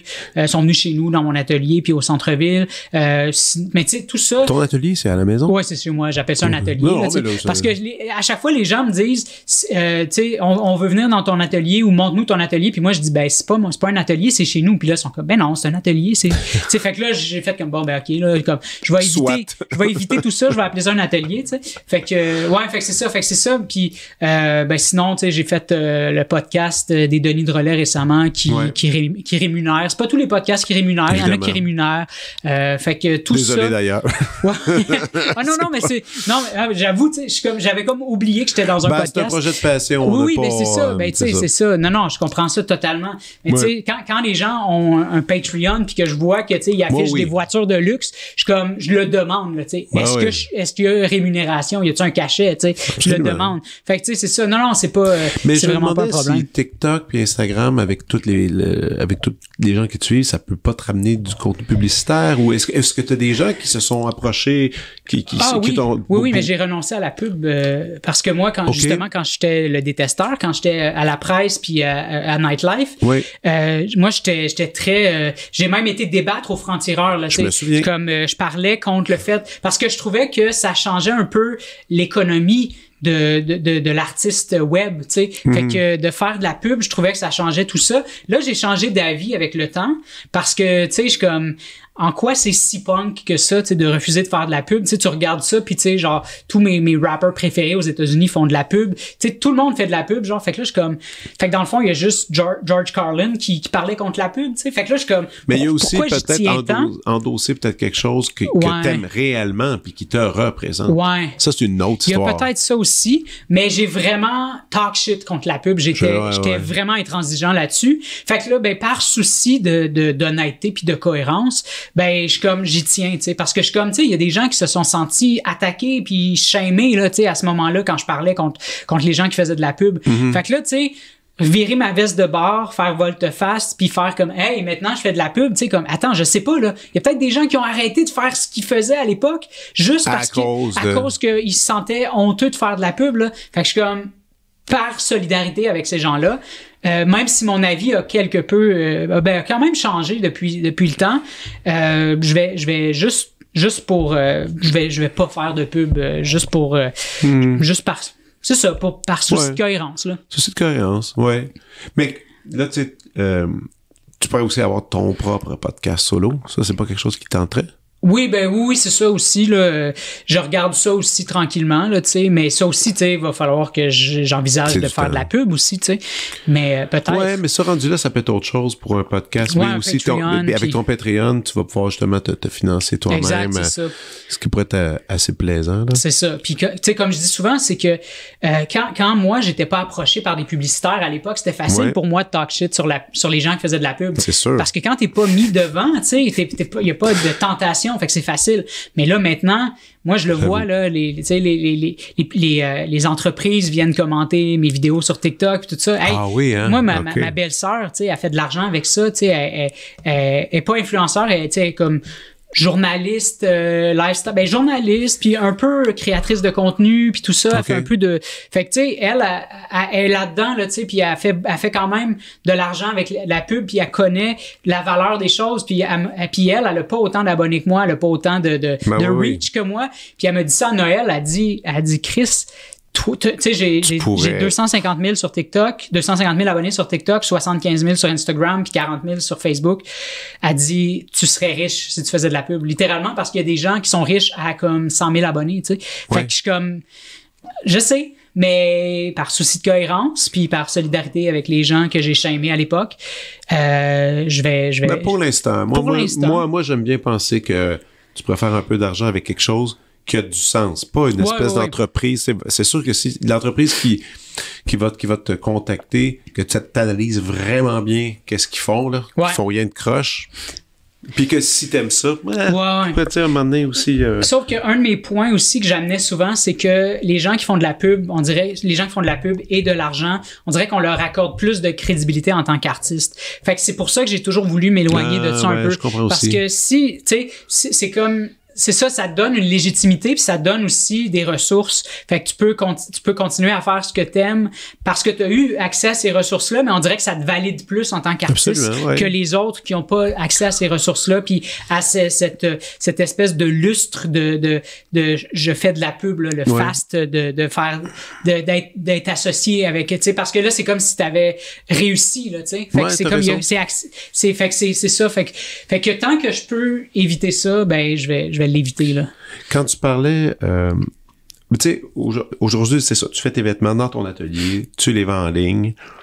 Est-ce qu'il y a un rêve d'avoir une boutique, un truc comme Pony ou ben, tu sais, tu voudrais pas avoir ton... Non, parce que virtuellement parlant, j'ai pas de compte à rendre à personne. T'achètes si t'as envie d'acheter, t'achètes si c'est dans ton budget puis tout ça. Ça enlève absolument rien à personne. Mais dès que t'as pignon sur rue, là, tu participes à la gentrification, c'est sûr.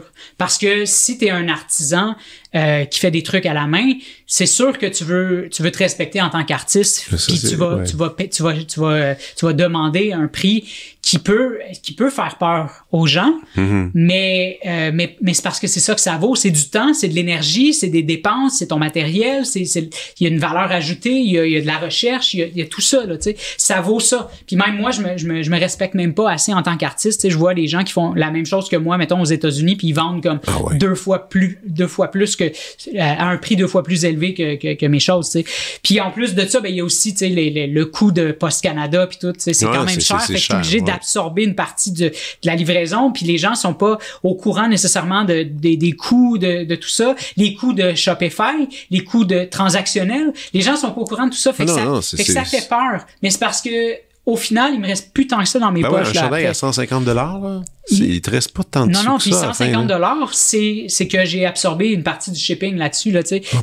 C'est ça. Fait que c'est pour éviter de dire aux gens que t'as payé comme 26 pièces de shipping, tu sais. Fait que moi, j'absorbe, puis en tout cas, c'est plein de... Fait que, mais d'être pignon sur rue, c'est une autre game, là. C'est de dire à des gens, t'as pas les moyens de t'habiller chez nous au coin de ta rue, là, tu sais.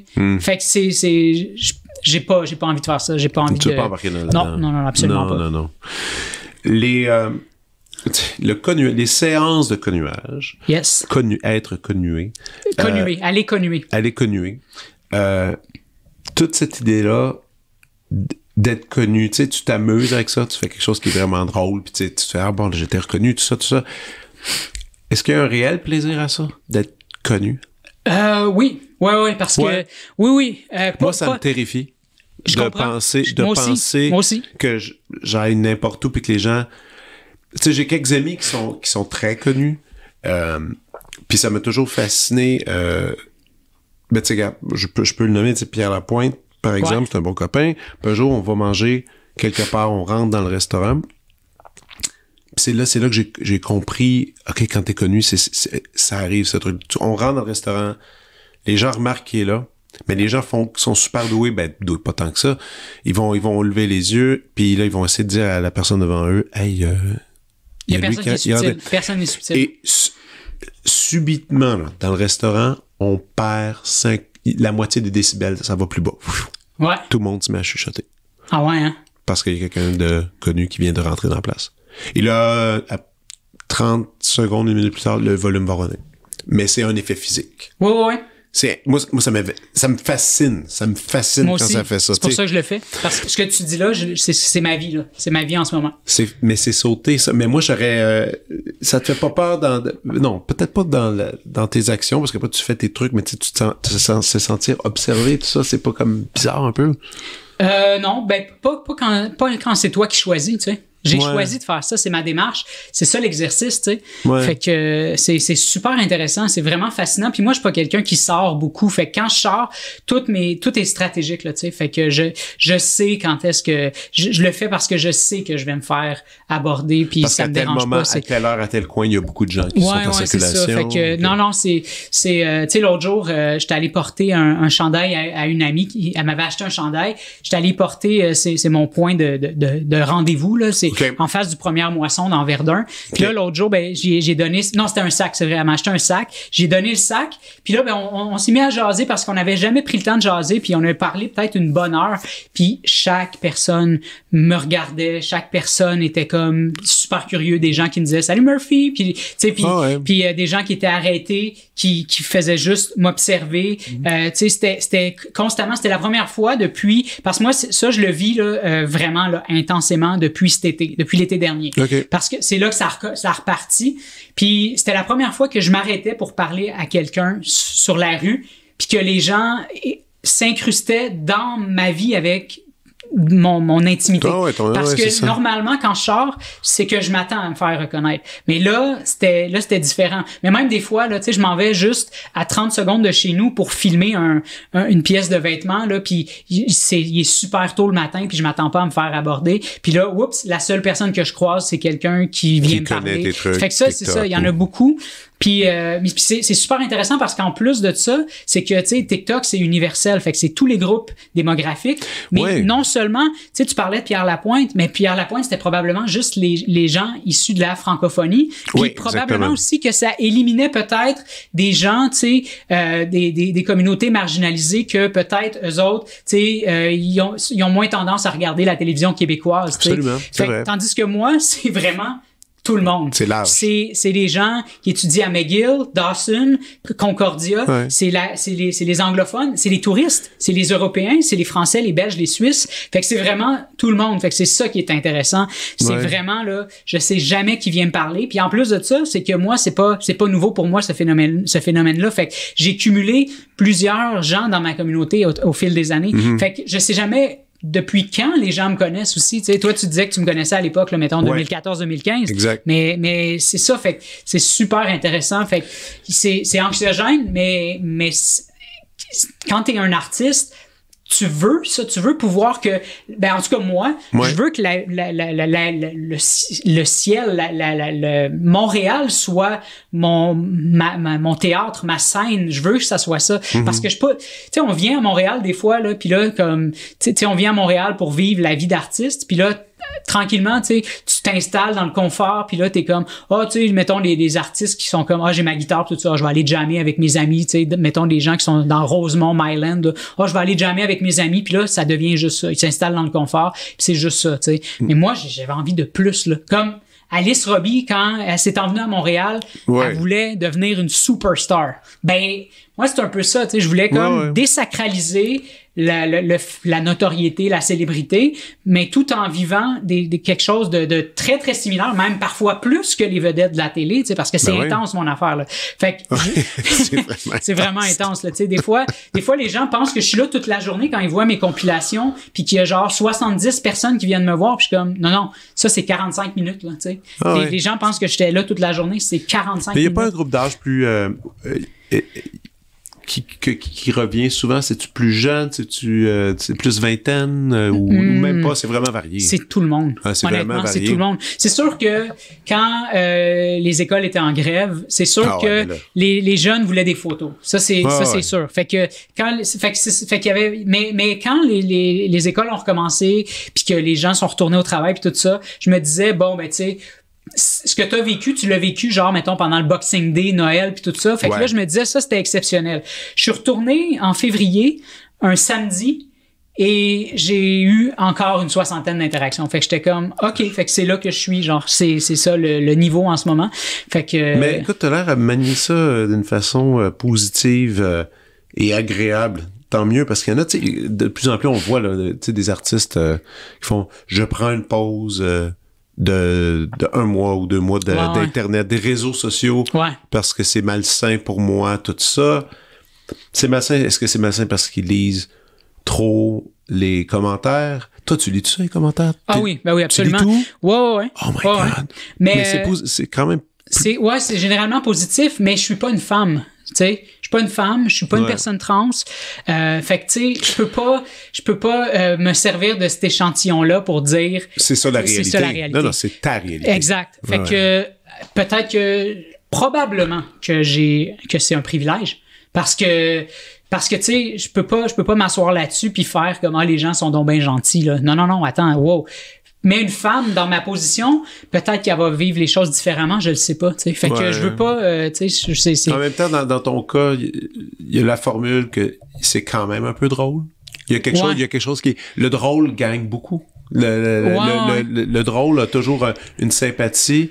Les vêtements sont clash. Tu sais, je veux dire, il flash beaucoup. Bon, tu sais, ça aide. Puis en même temps, c'est pas politique, c'est pas politique parce que je peux me le permettre. Exact. C'est ça. Vrai. C'est vrai. Il est là le privilège. Ouais. Puis tu sais, c'est ça.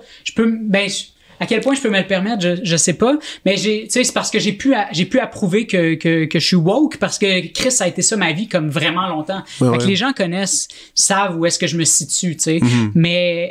Mais encore une fois, tu sais, je crois en la diversité des tactiques. C'est pas parce que moi je fais ça que les autres doivent pas le faire. Exact. C'est ça. Oui, absolument. Fait que si une femme a envie d'être en tabarnak contre les hommes, mais je veux dire, c'est pas ma manière de faire n'est pas meilleure que la sienne, là. Je veux dire, toutes les manières se valent pour pour rassembler, réunir les gens puis faire comprendre un message. Moi j'ai choisi de ne plus être une menace parce que je l'ai trop longtemps été. Puis on est comme trop esclave des algorithmes. Puis à un moment donné, puis justement, je viens de publier un vlog là, sur Instagram là, j'ai hâte d'aller voir mes notifs justement. Mais je disais, tu sais, il y a quelqu'un qui me disait, j'ai arrêté, je t'aimais beaucoup jusqu'à temps que je découvre que t'es woke. Fait que là j'ai répondu à cette personne-là. Puis j'ai dit, mais tu sais, c'est parce que là, à un moment donné, je dis, tu sais, toi, t'es chez vous, t'es en train de scroller dans ton lit, dans ton pyjama Spider-Man, en train de manger des Cheetos, pendant que moi, je suis dans la vraie vie avec les gens, je suis là, je suis immobile, je suis un mobilier urbain, et les gens choisissent délibérément de venir me parler. Puis quand je suis à mon intersection, les gens sont pas woke, sont pas anti-woke, sont pas communistes, conspirationnistes, sont pas à gauche, sont pas à droite. Ils sont juste là. Ce sont des humains. Après, évidemment, je dealerai avec s'ils sont problématiques ou peu importe. Mais là, les gens sont juste humains, puis ont juste envie d'interagir avec moi. Puis je suis pas une menace, puis j'ai pas envie d'être une menace, puis j'ai envie de tendre la main aux gens, puis tout ça. Puis parce qu'on a besoin de ça, on a besoin d'espoir en ce moment. C'est pas ça ma mission première. J'ai pas cette prétention-là de donner de l'espoir. C'est une conséquence à ce que je fais, puis je continue de le faire. Mais c'est ça. Que quelqu'un dise... je t'aimais full, puis là, il a découvert des opinions, finalement, que t'as émis, ou je sais pas, quelque part. Là, ça. Sauf que l'affaire, c'est qu'à un moment donné, c'est qu'il y a une part de... t'es trop sur Internet. Comment qu'on dit? On dit chronically online, là, le terme. Fait que t'es trop sur Internet qu'à un moment donné, t'en es venu à t'imaginer, t'en es venu à surestimer l'importance de la menace woke, qui est en réalité, c'est juste parce que t'as été très mal renseigné. Puis aussi, tu surestimes ta nécessité de te définir comme un anti-woke, tu sais. Puis à un moment donné, c'est ça, faut apprendre à comme, tu sais, si personne a la maturité puis la sagesse de se retirer, puis de se dire, moi, je veux plus laisser les algorithmes me manipuler, puis comme, tu sais, faire en sorte que... Parce que c'est ça, c'est que t'es juste anti-woke parce que les algorithmes t'ont fait croire qu'il y avait une menace qui est pas là en réalité. Tu sais, on a tellement des ennemis imaginaires. Tu sais, même Mathieu Bock-Côté, je le lis des fois, puis je suis comme, asti, comme fais un effort, j'aimerais ça être d'accord avec toi. Genre, pour vrai, j'aimerais ça être d'accord avec lui, j'aimerais ça être d'accord avec Richard Martineau, mais je suis comme, c'est tellement factuellement incorrect les choses qu'ils disent des fois que je suis comme, si ce que tu dis c'est vrai, si c'était factuellement correct, je serais probablement d'accord avec toi, mais tu pars d'une prémisse qui est complètement erronée. Fait que c'est ça mon problème, c'est qu'on part tous, collectivement, les algorithmes nous ont rendus malades, tu sais. Fait que puis on joue là-dessus, puis on continue à jouer là-dessus, puis c'est comme si moi je continue tu penses que je suis une menace, puis moi je continue à être hostile envers toi. Quand est-ce que tu vas comprendre que je suis pas une menace si je continue à être une menace, tu sais? Fait que c'est. Mais toi, dans ton entourage, est-ce que tu as des amis qui justement n'adhèrent pas justement à des valeurs woke ou des trucs comme ça avec qui tu réussis à établir encore des contacts humains? Pas des amis parce que j'ai pas beaucoup d'amis. Oui, mais des gens que j'ai côtoyés, tu sais, dans le milieu hip-hop, c'est du monde très méfiant, là. Ouais, c'est du monde qui se méfie beaucoup du gouvernement, qui ont toutes les raisons du monde de se méfier du gouvernement, des communautés marginalisées qui ont toutes les raisons du monde de se méfier de la police ou même parfois de la science qui a eu des expérimentations sur des personnes marginalisées, tu sais. Fait que les gens ont toutes les raisons du monde, tu sais, les punks ont toutes les raisons du monde d'être méfiants. Fait que oui, ces gens-là, faut qu'on s'assoie puis qu'on se parle, qu'on discute, parce qu'à un moment donné, tu sais, c'est comme, tu sais, je pense même pas que t'as vraiment peur pour de vrai des drag queens dans les écoles. Viens, on va discuter, tu sais. Parce que si on part de cette prémisse-là, qu'il y a quelqu'un qui veut absolument que son enjeu principal dans la vie, son plus grand combat, c'est de s'en prendre aux drag queens dans les écoles, comme faut parler à cette personne-là. Puis, je veux dire... Il faut l'écouter aussi. Il faut que cette personne dise c'est quoi exactement qui la dérange. C'est ça. Puis il faut écouter du début à la fin. Ça, c'est difficile. C'est ça. C'est difficile, mais c'est parce que les gens n'écoutent pas. Les gens ne prennent pas le temps d'argumenter d'une bonne façon. Puis en tout cas, c'est ça. Mais comme tu le dis, l'algorithme aura hélas participé à cet éloignement entre les gens. En même temps, on est plus proche avec les technologies. Thank God, on a FaceTime aujourd'hui puis qu'on peut communiquer. En tout cas, c'est comme... mais toi, est-ce que tu serais capable... Mettons, je te dis demain, là, une semaine, pas d'Internet. On s'en va dans le bois, pas d'Internet, rien. Ouais, ben oui. Tu le fais-tu des fois? Non, mais parce que je sens pas la nécessité. Okay. Parce que, tu sais, il y a des gens, là, qui font des expérimentations. Ouais, c'est ça. Puis là, ils sont comme, là, ils rapportent, là, tu sais, puis ça revient, là. C'est annuel, là. Il y a tout le temps quelqu'un qui dit, voici, ce dont je me suis rendu compte pendant ma semaine de déconnexion. Un peu comme pas boire pendant 28 jours. Finalement, j'ai une nouvelle vie. Ouais, c'est ça. Mais je pense qu'il faut juste apprendre à avoir une relation plus saine avec les médias sociaux, pas s'éloigner des médias sociaux. Mais tu penses pas qu'il y en a que c'est un peu justement comme l'alcool, un peu comme les alcooliques. Tu penses pas qu'il y a des gens qui peuvent juste pas être là-dessus? Qui sont pas disposés. Absolument. Ben oui, parce que, comme je disais tantôt, quand on s'inscrit sur Internet, on part tous à 14 ans. On a tous 14 ans. Puis, moi, ce que j'ai vécu à l'époque sur les forums, on était anonyme. Fait que quand on était anonyme, notre réputation était pas en jeu. Fait qu'on pouvait apprendre de nos erreurs. Il y avait pas d'orgueil, il y avait pas d'ego. Fait qu'on pouvait apprendre de nos erreurs, on pouvait reconnaître nos erreurs. Il y avait personne qui allait essayer de nous coincer, nous prendre en défaut, nous mettre nos incohérences sous le nez, puis tout ça. On était anonyme. Fait qu'on pouvait... fait que c'est comme ça que moi, je suis allé chercher mes outils parce que j'avais le privilège de l'anonymat à l'époque. Mais là, maintenant qu'on est tous à visage découvert, c'est comme... On est tous prisonniers de ce qu'on a dit dans le passé. On est tous prisonniers de nos relations avec les gens. On est prisonniers de... Tu sais, ben c'est ça. C'est notre vie, c'est notre métier sur Internet. Notre scolarisation est sur Internet. Nos relations sont sur Internet. Tout ce qu'on a dit est sur Internet. Notre CV est sur Internet.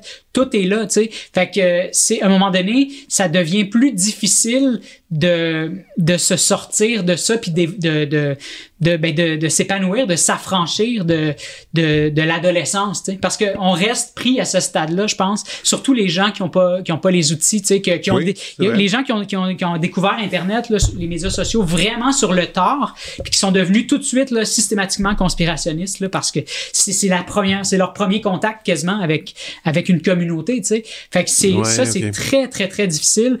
Puis mais c'est ça qui est drôle, tu parles de ça, mais tu sais, tantôt je disais que c'était pas sexy d'être sur Internet au début des années 2000, fin années 90.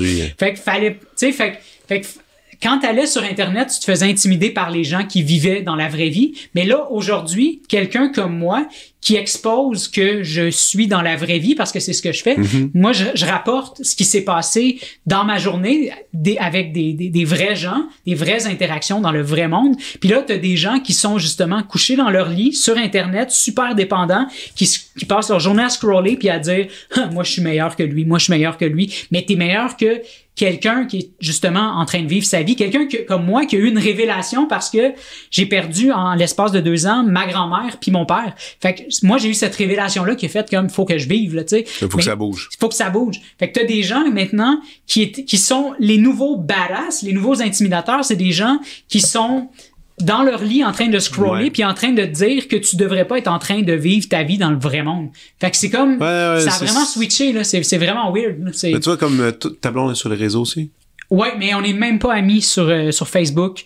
On n'est pas, on se suit pas mutuellement sur Instagram. Je ne veux pas que les gens sachent qui est ma copine. Je veux vraiment que... Bravo. Ben moi, c'est presque la même chose, sauf que moi, ma blonde, elle est jamais allée. Elle n'a jamais mis un pied dans Facebook, Twitter, Instagram, rien. Oh, wow. Elle a regardé ça, elle me regardait aller, elle m'a dit, non.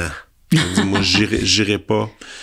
J'irai faire autre chose à la place. Puis elle est pas au courant, elle sait pas ce qui se passe. C'est elle dit, si on veut rejoindre ma blonde, elle a un seul email puis son numéro de téléphone. C'est tout. Oh, wow. Il y a rien. Il y a à peine, je pense, une ou deux photos d'elle. That's it. Ouais. C'est cool. Ça je trouve ça quand même cool en même temps. C'est comme des fois je suis tiraillé sur qu'est-ce qu'on laisse comme trace sur ces réseaux-là, qu'est-ce qu'on garde en tout cas. Ouais. Mais hey, on va quand même parler un peu du prétexte pour lequel on s'est rencontrés. Oui, pour jaser de toi, mais aussi parce que je voulais te demander les trucs qui te font triper, tu sais, genre de prescription culturelle, quelque chose, tes suggestions que tu voudrais que tout le monde aille consulter. Alors, on est rendu là. Je t'écoute. Hey, j'ai pas grand-chose. Je pense pas que je vais faire des découvertes aux gens. C'est correct. Mais je peux parler de ce qui m'anime. Mais faut que ça soit authentique. Exact. Oui, c'est ça. Premièrement, quand mon père est mort, ma vie s'est arrêtée en 2021. Là, Moi, j'étais déjà, avant qu'il meure, j'étais déjà dans une espèce de... Tu sais, on était en pleine pandémie, puis là, je m'ennuyais d'être en voiture avec mon père qui écoute du Chaume, la radio est à Chaume FM. Chaume FM, ouais. Fait que je m'ennuyais de ça, puis pas longtemps après, il est mort. Puis la première chose que j'ai faite, en fait, quand mon père est mort, quand j'étais comme encore en état de sidération, là, tu sais, puis que je réalisais à peine ce qui venait de se passer. Pour le réaliser, je suis allé m'enfermer dans les toilettes puis j'ai écouté Time de Pink Floyd. Puis là, ça, c'était sa tune qui jouait tout le temps. C'était sa tune préférée de l'album. Sûrement, il devait aimer cet album-là. Là. Mais c'est surtout quand ça passait à Chaume, mon père arrivait puis il mettait le fond, le volume dans le tapis. Puis ça, puis Money, c'était ces deux tunes. C'était un peu classique, là. C'était un peu mainstream, mais mon père aussi capote sur ces chansons. Mais c'est ça, tu sais.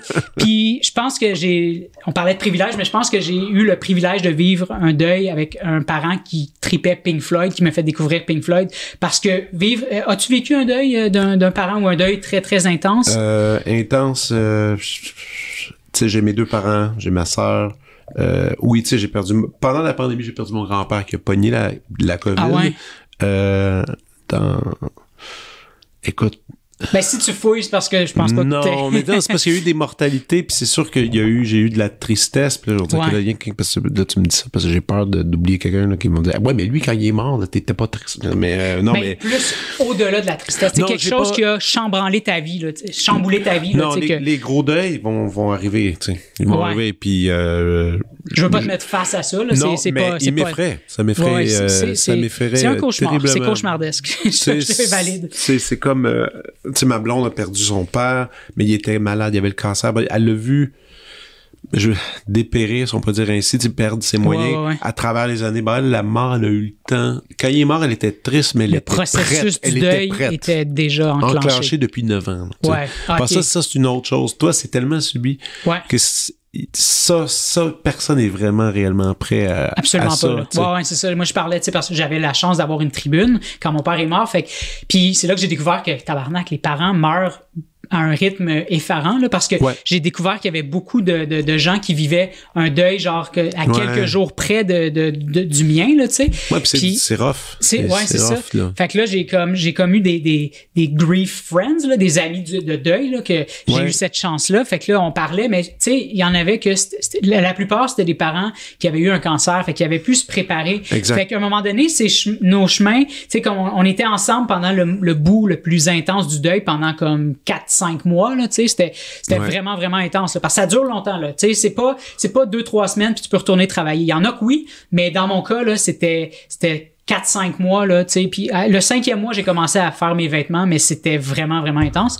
Puis là, ben, à un moment donné, nos chemins se sont séparés tranquillement parce que c'était comme, mais tu sais, eux, il y avait eu le temps de faire le deuil avec tu sais, vu qu'il y avait un diagnostic de cancer, des trucs comme ça.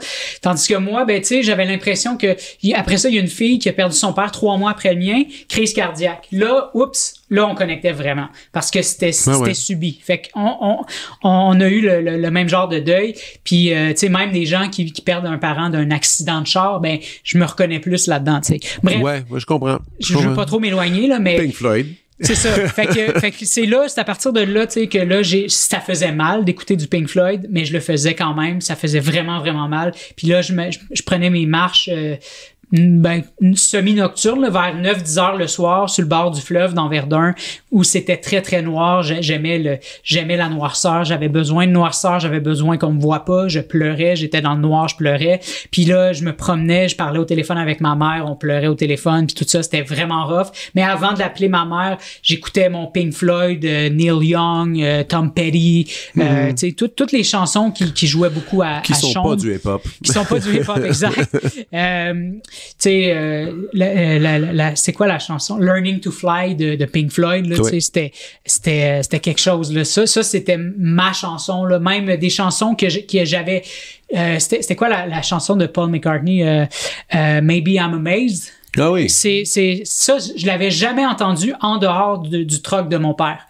Parce que j'avais jamais été sur Internet la chercher par moi-même. C'est ça, ouais. C'était juste une chanson qui jouait dans le truck de mon père. C'était Maybe I'm Amazed. Puis ça venait vraiment me chercher. Puis en tout cas, fait que ça, c'était vraiment mes chansons là, quand j'étais en deuil. Puis quand je créais. Fait que là, quand je me suis mis à créer des vêtements, c'était ça. J'avais mon petit cocon de deuil avec les chansons de chaume puis tout ça. Puis là, puis après ça, je suis retombé dans des vieilles chansons de la bande sonore de Smallville. As-tu vu Smallville? Ouais.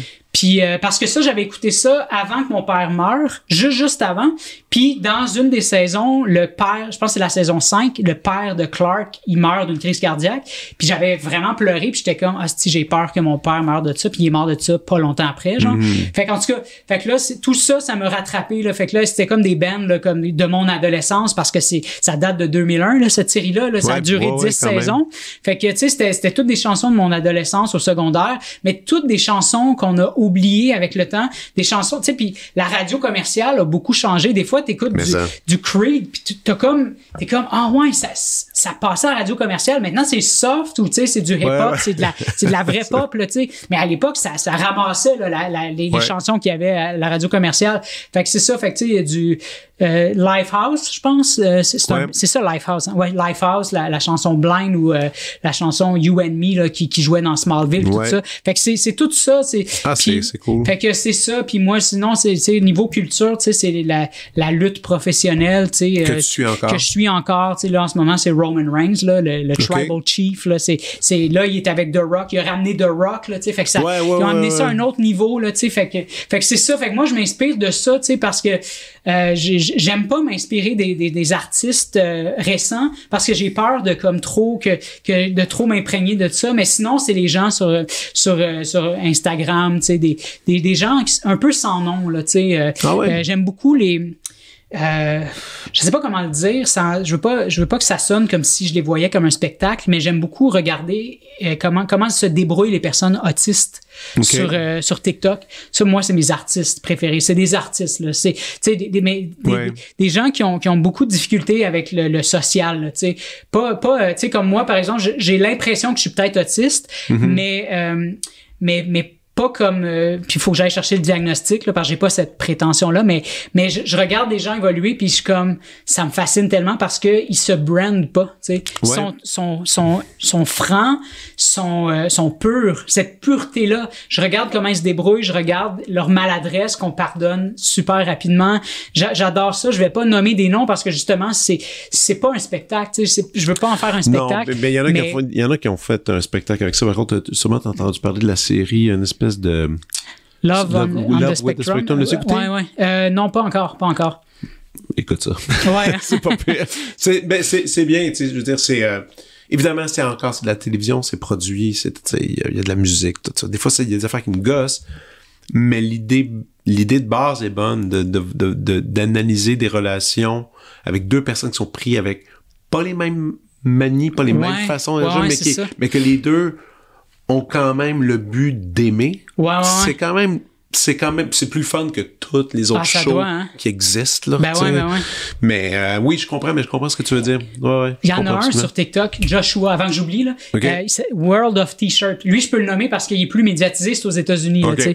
Puis lui, ben, comme, il est devenu alcoolique, là, tu sais. Puis là, il fait de l'argent avec TikTok parce que, aux États-Unis, ils ont le Creator Fund. Oui. Fait qu'ils se font payer pour être sur TikTok, là, tu sais. Fait que plus t'as de vues, plus t'es payé pour. Puis ici, on n'a pas le droit à ça? Au Canada, on n'a pas ça encore. What? Fait que c'est pour ça que, des fois, faut être plus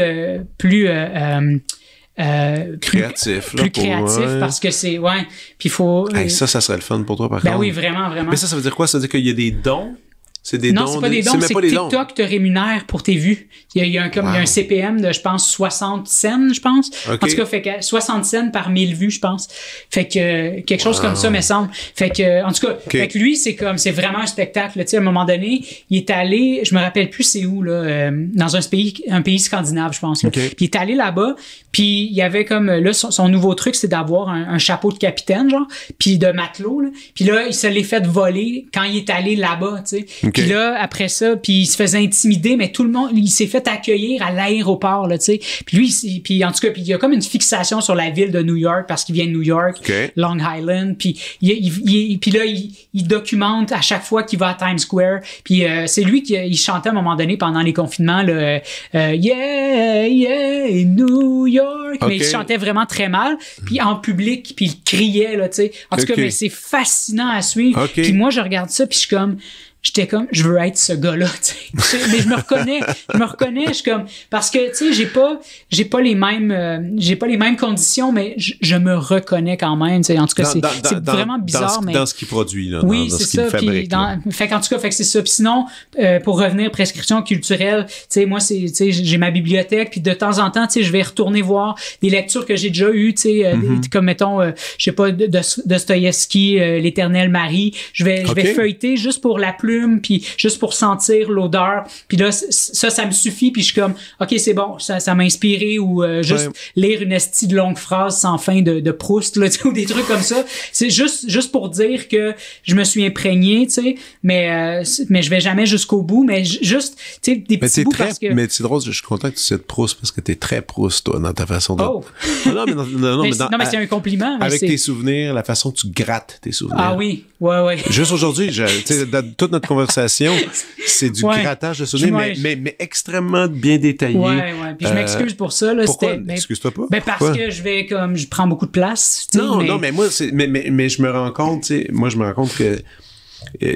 beaucoup de mon passé est flou, en général. Pourquoi? Je sais pas. Mais toi, tu réussis vraiment à aller capter des petites branches, des petits trucs vraiment qui sont pertinents. En tout cas, bref, je suis content que tu le nommes. Parce que je me suis dit, est-ce qu'il y en a déjà regardé un peu? Oui, alors c'est confirmé. Ben non, c'est clair. Sinon, Radioscopie, tu connais Radioscopie de Jacques Chancel? Non. Je pense que Ici Première rediffusait des épisodes de ça. Tu sais, ils ont reçu Salvador Dali. Oui. Maintenant, oui, je sais de quoi tu parles. Oui. Ils ont reçu, voyons, comment il s'appelle, Gainsbourg. Oui, absolument. Ça, c'est fun. Ils recevaient des personnages fascinants. Ben, juste Dali, là, c'était fascinant, là. J'écoutais ça. Puis ça vient d'une autre époque, là, tu sais. C'est vraiment d'une autre époque. Puis juste la chanson thème de Radioscopie, ça me fascine. Puis tout ça, il avait reçu Foucault.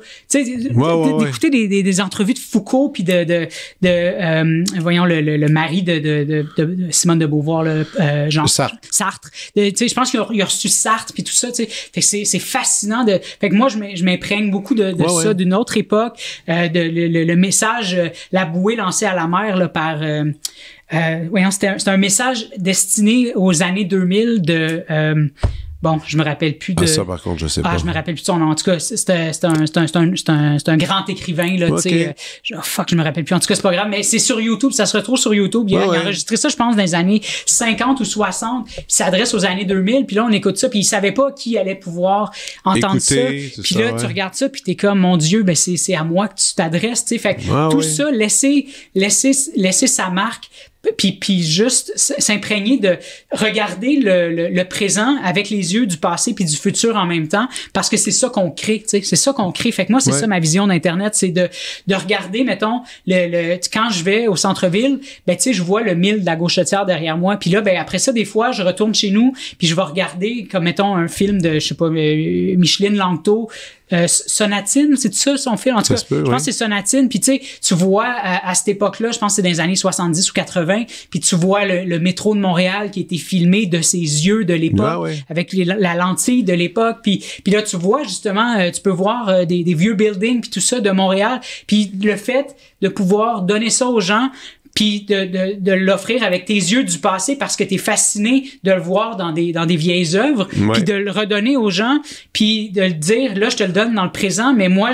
il y a une partie du passé que je te donne, mais aussi plus tard, si ça survit autant, ben tu vas pouvoir le regarder, puis ça va appartenir au passé. Fait que c'est d'avoir cette vision-là. Fait que c'est pour ça que je m'imprègne beaucoup du passé pour pouvoir, justement, essayer d'offrir tout ça, sans prétention, évidemment, là, mais c'est ça, tu sais, comme le Carré Saint-Louis, tu sais, qui est dans littéralement plein d'œuvres là, tu sais, du passé puis tout ça là, tu sais, de Denis Laferrière qui est Gaston Miron, en passant par, écoute, de nombreux poètes et musiciens, et en tout cas c'est gros là, c'est ça, fait que j'ai juste envie d'offrir, c'est un cadeau que je me fais dans le fond, tu sais, parce que c'est pas pour les autres, parce que si je disais que c'était pour les autres, ça serait présomptueux un peu, mais c'est pour moi que je le fais, parce que je m'offre ce que j'aurais aimé qu'on m'offre. Puis fait que c'est ça, tu sais, des films d'Éric Rohmer, de la Nouvelle Vague, Agnès Varda, des trucs comme ça, tu sais, mais j'ai pas une très grande culture dans chacune des disciplines, des sphères que je t'ai nommées, mais c'est parce que je suis allé chercher un petit peu de tout, parce que la plupart du temps je crée, mais je m'arrête de temps en temps pour aller chercher des bouts d'un peu tout ça pour créer là, tu sais. Hey, écoute, super prescription. J'espère, c'est pas, il y a probablement rien là-dedans que les gens vont se dire, hey, c'est nouveau, tu sais, mais. Non, mais c'est pas pour la nouveauté, c'est pour la sincérité. Ouais. Et sur ça, tu l'étais. Merci beaucoup. Ben, merci à toi pour l'invitation, c'était super nice. À bientôt. À bientôt. Vous venez d'écouter La Prescription avec Dr. Fred Lambert. À l'animation, Frédéric Lambert. Réalisation, montage, recherche et bons conseils, Olivier Chamberlain. Au logo, Joël Vaudreuil. La musique, le groupe Crabe, Jérôme Minière, Philippe B, Ben Chimie, Guillaume Beaulieu et Vincent Vertefeuille. Merci d'avoir été à l'écoute et à bientôt.